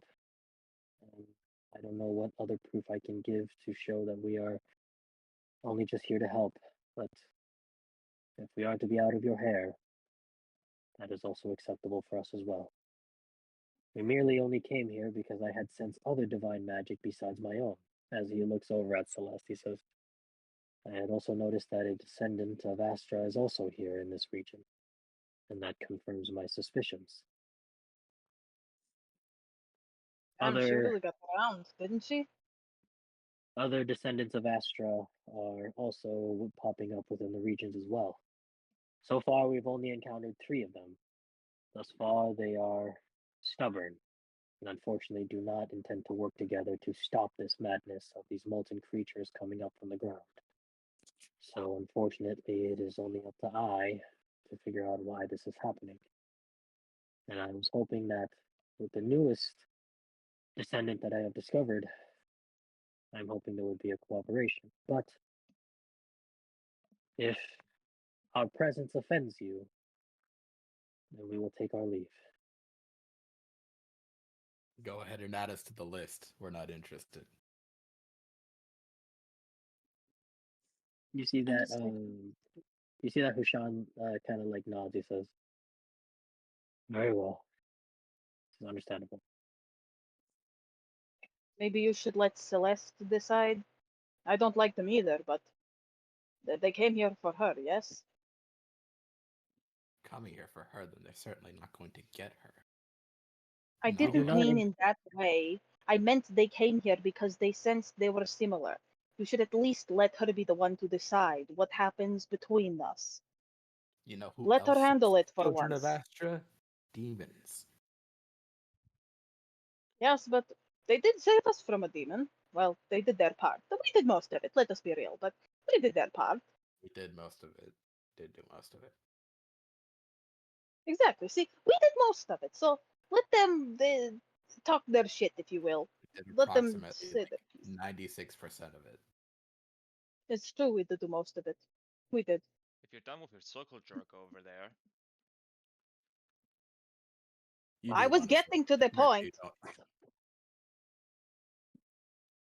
Just let Celeste be the one to decide it. Yeah, she's the one with the whole like goddess thing going on. It's not for me.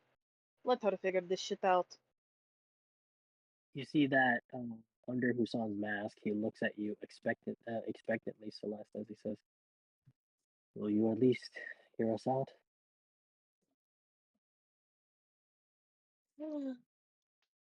Okay, I'll hear you out. Thank you. We will, of course, share any of the information that we have found while we were in this region. We may not have been here long, but my sister was able to gather a good enough amount of evidence here to suspect that something is going on behind the scenes. Something with this King's Guard. What was it that you said, sister? Something of a convoys of crystals seeming to be transported to a city. And it's not just one cargo, but many shipments of these crystals are being brought to one city in particular. Which Unfortunately, my is sister, you see that he opens up a map and you see that he shows you all of like the markings and everything that he's shown.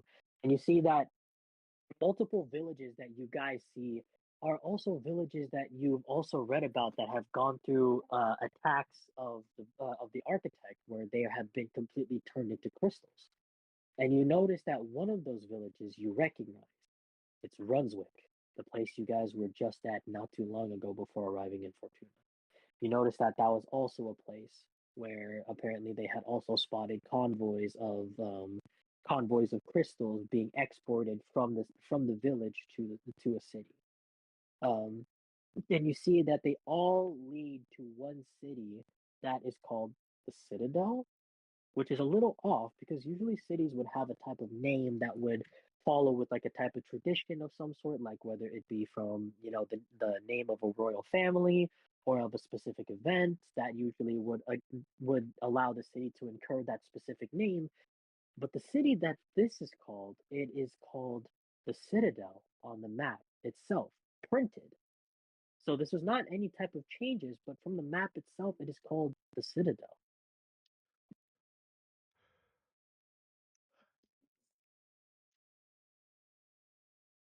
Hushan just looks over. He says, "My sister has been gathering all types of information from any types of documents as to where these are going, as to what their uses are, but unfortunately, the King's Guard keeps a lot of their information with their top people. Unfortunately, we weren't able to get much You're fucking information." telling me. Yes, I assume that we had. I'm assuming that you had met someone from the King's Guard back in Brunswick. I assume, correct? A Yes. less than warm run-in.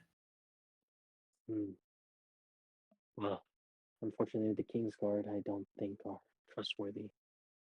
But No, we really? do not have enough information to dictate as to why they are untrustworthy. The only thing we know is that these crystals that have turned villages into complete massacres have been exported and brought to the Citadel.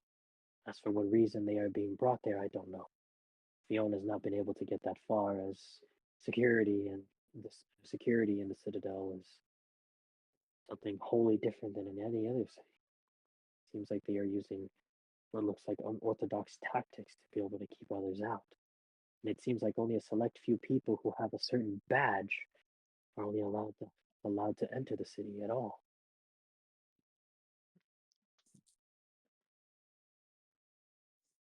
So what you're telling me, we have a reason to kidnap Captain Dumbass. Well, if that's your takeaway from it. Well, thinking about it, if The way we I need the see it, you badge, never need a reason, Bapruld. And you Alternatively, see, we could kill him. you see Shut up, that Bapruld, I'd kill her.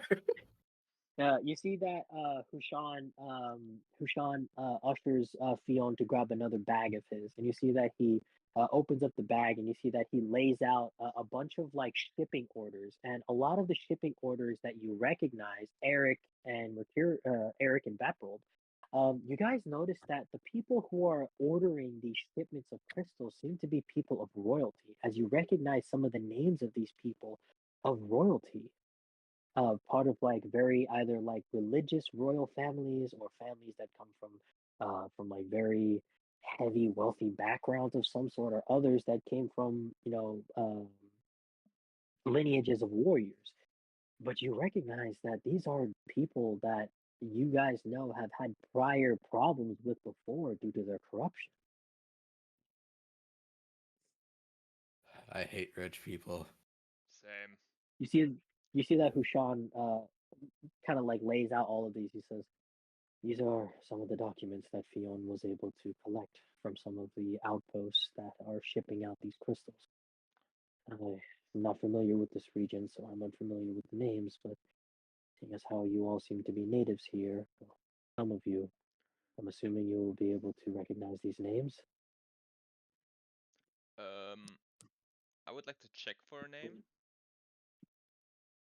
Yeah, so one of the names that you recognize, Bappo, that really catches your eye was from Linton. But this one is a really old document. So this one, you know for sure that this one was I would old. fucking hope so. But what really caught your eye was that Linton's name is still being used for these shipments for some reason. You mind if I keep this? You see that Hushan just nods. He says, "Yes, of course. You are native to the region, so I would assume you would have better uses than what we would have." Good. I would Good, just like because we were to. gonna take it anyways. I would just like to fold it up and just stuff it in my bag. Okay. Yep. You take it and put it in your bag. Yeah. So you guys scroll through the names. Most of you guys not knowing that most of you guys like looking at these shipments, and most of them are pertaining to like specific types of. What you notice is that they are asking that some facilities are asking for these specific types of crystals, and you notice that some of the crystals or some of like the places that these crystals are being shipped out to are mostly places that pertain to like blacksmithing stores or blacksmithing franchises in some cities. Um, and of course, there's the occasional one that pertains to like either jewelry or armor, but most of them seem to be pertaining to like people who own royal families who are who own a lot of blacksmiths around in different parts of the.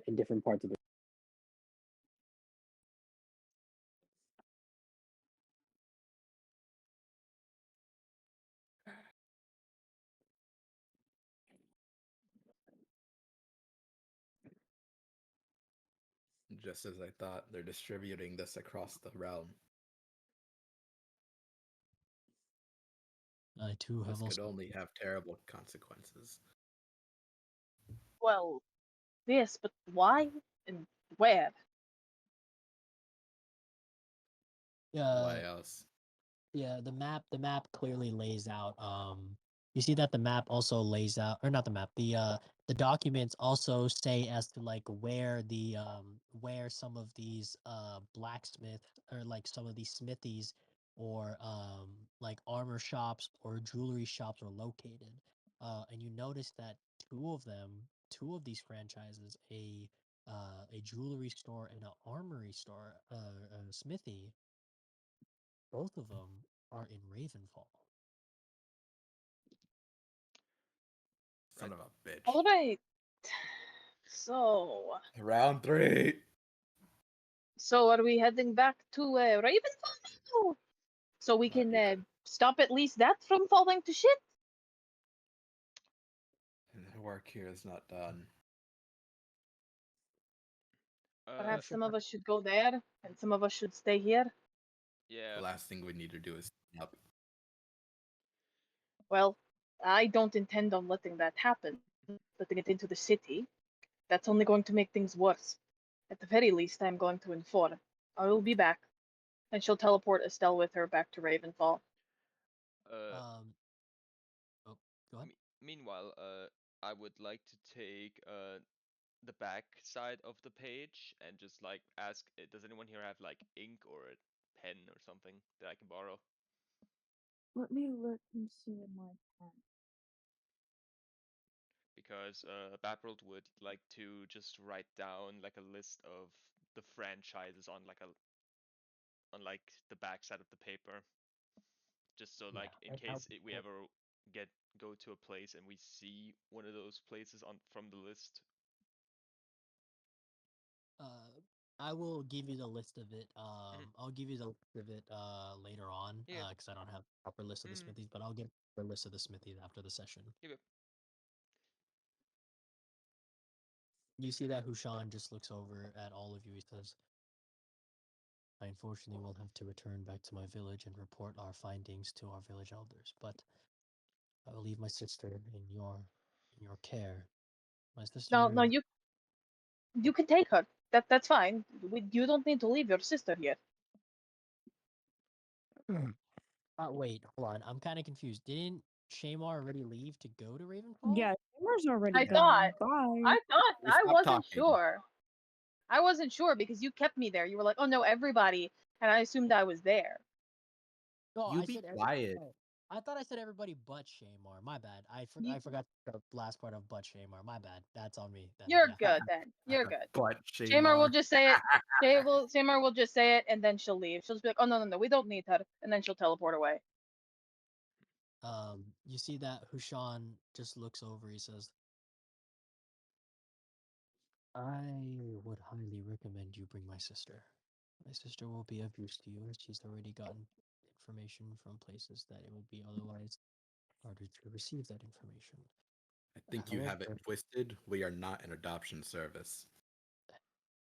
Well, I I'm mean, an adult. I can take care of myself. Thank you. Then take care of yourself with your brother. And be off. oh, However, I cannot say the same for that member. As he points at Falcor, he says, "You have been hiding it from them, haven't you?" Hiding what? I don't know what you're talking about. He still lingers, and he still listens to your conversations. Whom?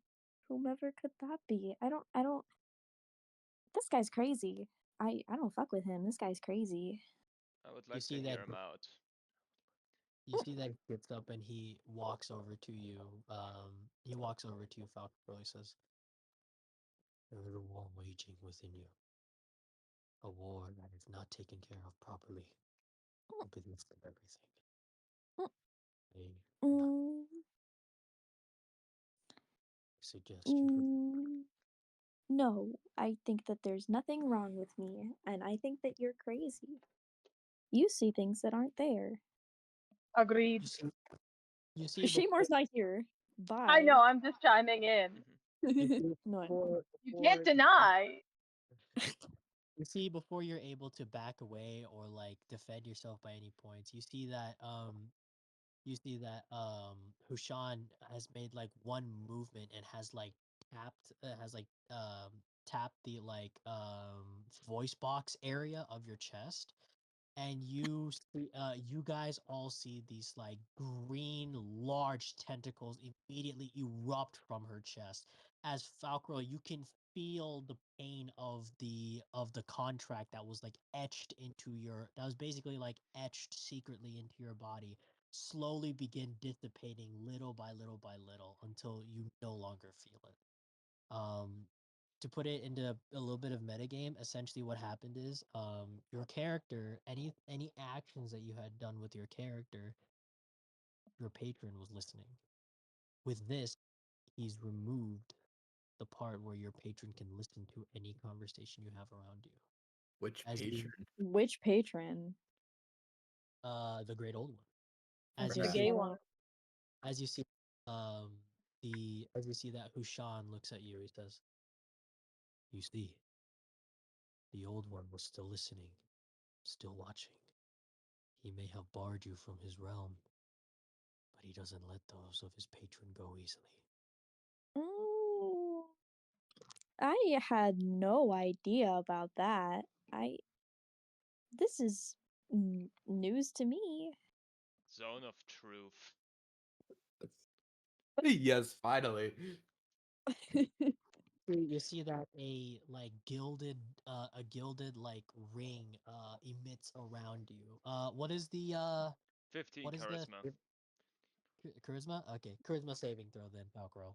Okay, I gotta reopen Falco's sheet though. Hold on. I closed it. I didn't think I would ever need it again. I still have it. I didn't delete it. Don't worry, chat. Shouldn't it be like Damn, she really is killing off Valkyrie. I'm not. I would never do that. I will. Lies. Okay, I got a You nat won't, 20. God damn. Silvery Severance, barbs. that one.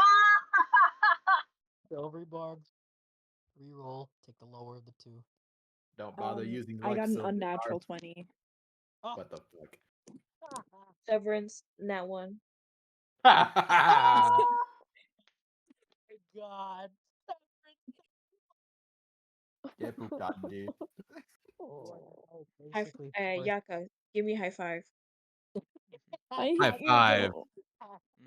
Oh, You've got to do that thing. You've got to do this thing Yaka and Zoro always do. Dap me up, hold me, and then kiss him. Definitely. I'm not kissing you.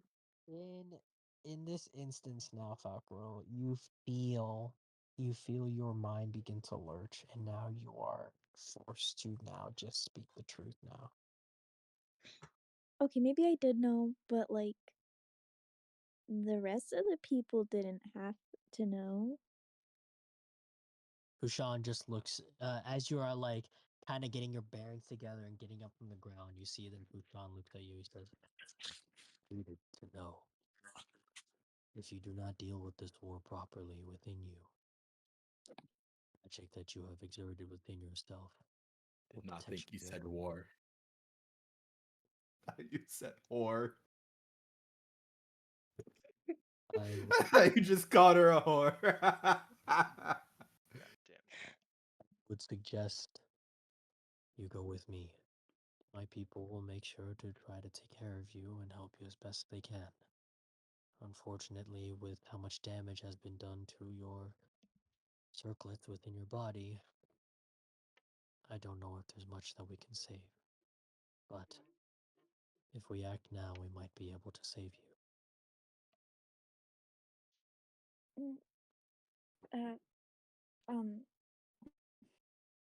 She sits and she thinks about it for a couple of minutes. She's like genuinely pondering. She's using her brain for the first time. The brain cell reactivates. Brain And blast. she goes, Oh, okay. Let me do one thing first. and she's gonna go to everyone's bedrolls and place like a little envelope on everyone's like packs or whatever. We don't have bedrolls. Whatever, you get what I fucking mean. Yaka Mashi. Stinky Mashi. So like where their stuff is. And they're all addressed, so regardless, you know whose is whose. It's like, okay. I'm ready to be unsick, I guess. Very well. The journey will be a little long, but with time we should be able to make it to the village. And once we arrive, we'll make sure that you get your proper medical attention. The magic within you has already broken enough of your body down to the point where it is even a miracle for you to still be moving. Yeah, let's just hope I make it. You've been holding the pain, haven't you? It's been a while. I can tell. You see that he looks over at the rest of you. He says, well, I will be taking your friend here and trying to give them proper medical attention. As for the rest of you, Fion, I'm assuming you still remember our mission? Yes, I do. I will see you back home. I will. See you too as well. Stay safe, okay? Mm-hmm. You see that he looked over at the rest of you and he gives a small bow before you see him and Falcrill walk off at distance. Falcrill has officially left the party. Do. She has So fantasy I'll just time. say, I was gonna say, Shamar will just kind of teleport back to town and tell Captain Christian not to let any shipments into the city, because obviously. So you teleport back and you see that the city has gone into pretty much full alert now. You see that guards are now have now like occupied the walls. There are more guards that are positioned up near the gates. And you see that Sir Christian is talking with Tal and what's it called? Tal, Captain Mark, and Lance. And he's kind of like helping them coordinate as to what positions in the city need to be more fortified. And you see that as you walk up to them, you see that Sir Christian looks over, is like, I'll take care of it. Welcome back. Is there anything Shamar will just like stop him there. She'll just be like, "No, it gets worse. It gets worse. Of course it does. Shipments of crystal. They're bringing it to a jewelry and an armory in town. Don't let them in. Turn those crystals away the second they get to the town. I don't care what they tell you. It's not safe. Do not allow it in. If you have already allowed it in, take it out as soon as possible." We have not received any recent shipments yet, my lady, but I'm sure that any new shipments that are going to be arriving in the city, we will make sure to thoroughly inspect them for any crystals. Yeah, just make sure if there are any of our. You know what they look like, unfortunately. They were in your leg. So if you see any that look slightly too similar, just turn it away and tell them you will not be accepting it, no matter what they say. Yes, And we will, of course, apprehend the people who are. We'll also apprehend the deliverers of the package as well. Of course. Shamar will just like clap him on the shoulder and she'll just be like, "You're really good at this job." Well, it is my duty to take care of the city that I love, so I have no choice but to be my best.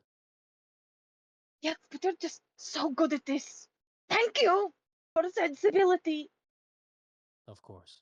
Now, I'm going to make an assumption that the rest of the party not being here means that this is not over, so I suggest you make your way back to them soon. I'll take care of it from here, and we will make sure that any new shipments are inspected thoroughly, and anyone that is suspected of having any crystals in their cart and is seen having crystals in their cart will be apprehended accordingly, and we will have them jailed and make sure that you will have them interrogated and make sure that they are under proper supervision. I love how well you work. See you. And Shamar will just like teleport back to the rest of the party. Okay. As you teleport back to the rest of the party, you see that Falcrill is missing, but you see that everybody has been coming up with plans as to like where they're gonna go and what their next course of action would be. So Can I just oh, go ahead, sorry. can I just try to figure out where Falcrel went first? Because that's Tal's girlfriend. Yeah, but before we get to that point, we're gonna continue it from where Shamar was still gone. So Yeah. after Falcrill and Hushan had left to go back to the Shadarkai city or Shadarkai village, what is it that you guys do? You guys have all of the documents here that Fionn had collected. And you see, of course, that the map has been marked with different cities that are receiving these types of shipments, along with villages that are going to be what could be potential next spots for these new people or the Kingsguard to go and take the crystals and bring them to the Citadel.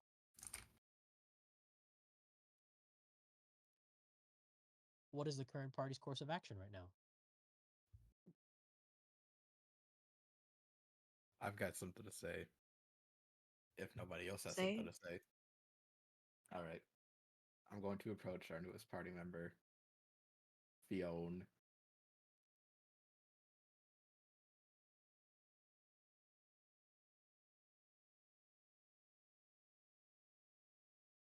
Go on.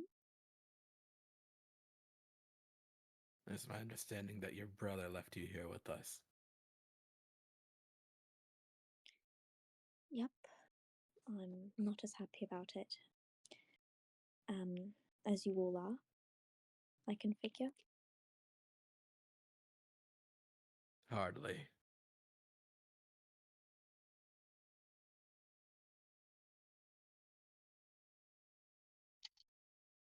Was there something that you needed? I felt it only fair to tell you. If I get so much as an inkling of something wrong because of your presence, I'll take care of you myself. Hell, I if I have would so like to much as say a that the bad feeling. day, I might take it out on you. I have a feeling that is mutual.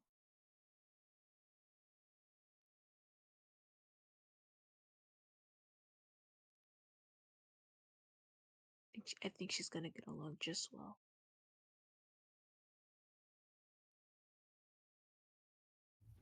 You're under my watchful eye.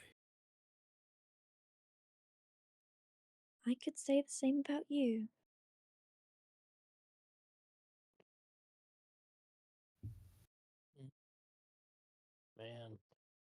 Man, what is it with Sorry, I'm just reading Star's DM.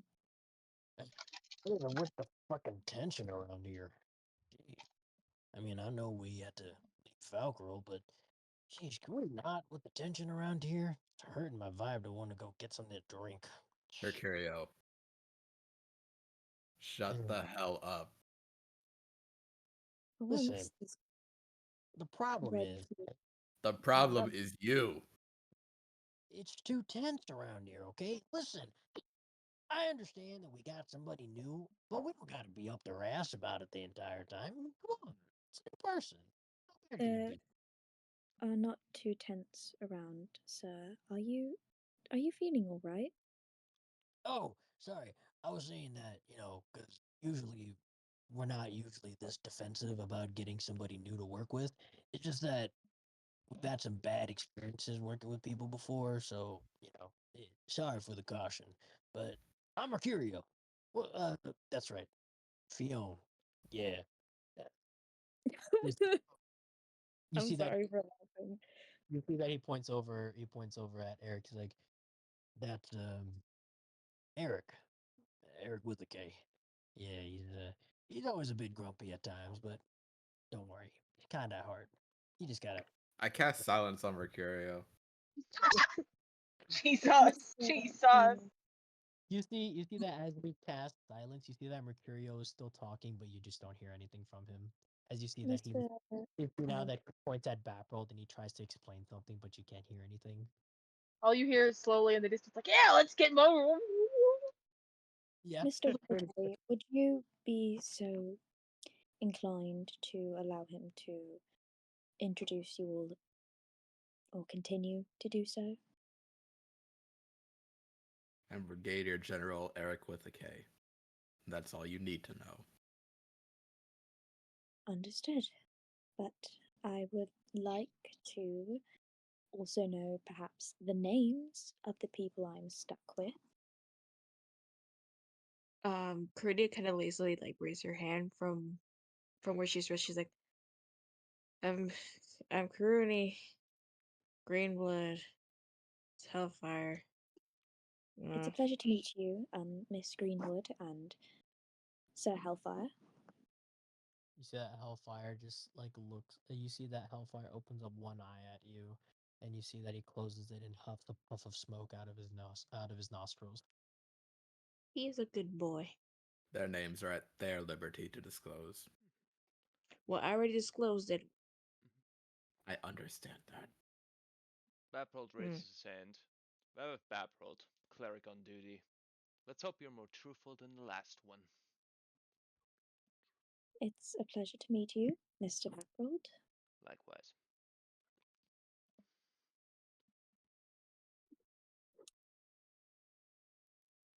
You see that Mercurio is still trying to explain something, even though he's. You see that Mercurio is now pointing. Now he's pointing at Karuni and Hellfire, and is like moving his hands and everything, and like still talking as. Mr. Mercurio, I don't know your surname, so I cannot be with the highest amount of manners as I should. You are silenced. You have been silenced. I cannot hear a word you've been saying for the past several minutes. Eric, I think Poor you've had baby. enough. You see that Mercurio just looks at you and just like raises an eyebrow, and he holds his ear up. He's kind of like asking like, "What? What did you say?" As he's like, he's like genuinely confused on what the fuck is happening. Both ways. This man has the IQ of a stone. That's insulting to the stone. Mr. Whittaker, would you please dismiss your magic? That's something else you should know. You're also not at liberty to tell me what to do. I was not telling, I was asking politely. Even worse so. Man, just just play along for like 2 minutes. I'm enjoying my peace and quiet, thank you very much. I think your loud mouth is ruining the rest of the people's peace and quiet. Who are you talking to? Celeste then raises her hand. She's like, you already know me, Celeste. Seaver. Yes, Miss Seaver, it's a pleasure to finally make your acquaintance. My brother was quite enthusiastic to meet you. Yeah, I mean, a descendant of Astra. Yes. That's very, very exciting. Yes, they are few and far between. I hope you two can become fast friends and you can get him off my back. Can I stumble through a portal about now? Yeah, go ahead. I was just about to say. After the introductions, you see that Shamar comes back with Estelle, and you see that Estelle looks over, like, "Oh, good, everybody's still here." Of Thank you. course, they wouldn't be gone that quick. And Not Shamar will like kind of look up to everybody in the in the little semicircle. I assume we're all in playing hide and seek in hands, and she'll just be like, "Where does Falco go? And where does the funny mask man? they left together. Why?" The dark-haired lady had a very severe illness, according to my brother. They're taking her to my village to heal her, but Did- there is very little hope for her survival. She left Your you all job? gifts. Shit. Which way did they go? I was not paying attention. Frankly, I was dealing with a bit of a blabbermouth. How Oh, terribly which one? convenient. The red cloak, Listen, Mr. Witherkay. Shamar will just like kind of clap her on the shoulder. She'll be like, "Ignore him. He is loud and obnoxious. It doesn't matter what you do, honestly, except agree with him. But you never should. He's not great at that. Anyway, Understood. that dark-haired lady, she means a lot to someone very close to me. So, what is this gift? Did you say she left? She left letters for each of you from what it appears, an envelope. She made and put great emphasis on making sure that you all got your own personal letters. Ah, shit. And like She Shamar will also kind of just left a second one with you. Shamar will just like kind of like stare at the ground for a second and massage her temples, and she'll just be like, fuck. God damn it! I need that woman to be safe, for Tal's sake. Ah, Jesus. I can't wait to copy paste in the group chat. Quick. Shamar will like kind of I Shamar will need- like I- kind of run over to her letters and just pick them both Oh, up to make Bapruld sure that doesn't they're get like one. I'm safe. sorry. No, that's fine. I'm They were written pre-Bapruld. I'm sorry. I Yeah, feel bad. it's I'll fine. write you one. It's fine. Speaking of which, Yeah. I need to go. You need to stop breaking my heart with these letters. I'm sorry. I have one. I think I wrote one for Mercurio too, but I don't remember it. I can't find it. Oh wait, no, I didn't. I just included him in the rest. I need to go before the people in this house start asking questions. Yeah, I was gonna say we were gonna end off the session here anyway, with everybody getting their letters and reading it. So I we're like the one I essentially- wrote to Eric the most. That one's my favorite. Yeah, I need to stop the recording. What does it too. say? Safe space is getting a bit. I can read it to you. I think that Eric should read it out loud. Sure. So, all right. Well, hopefully you guys enjoyed the session, even though it was a lot more scuffed than it would originally be. I had the proper map, everything, and how the encounter would work, but it all fucked up this morning. So, but I still hope you guys enjoyed this session as I well. did. I liked being someone who wasn't Falcaril. That made me feel really happy. Yeah, I will. You might be the first person I've ever known that hates their own character. I will tell you the past 2 weeks, she's been messaging me so much, and every time she would message me, she would always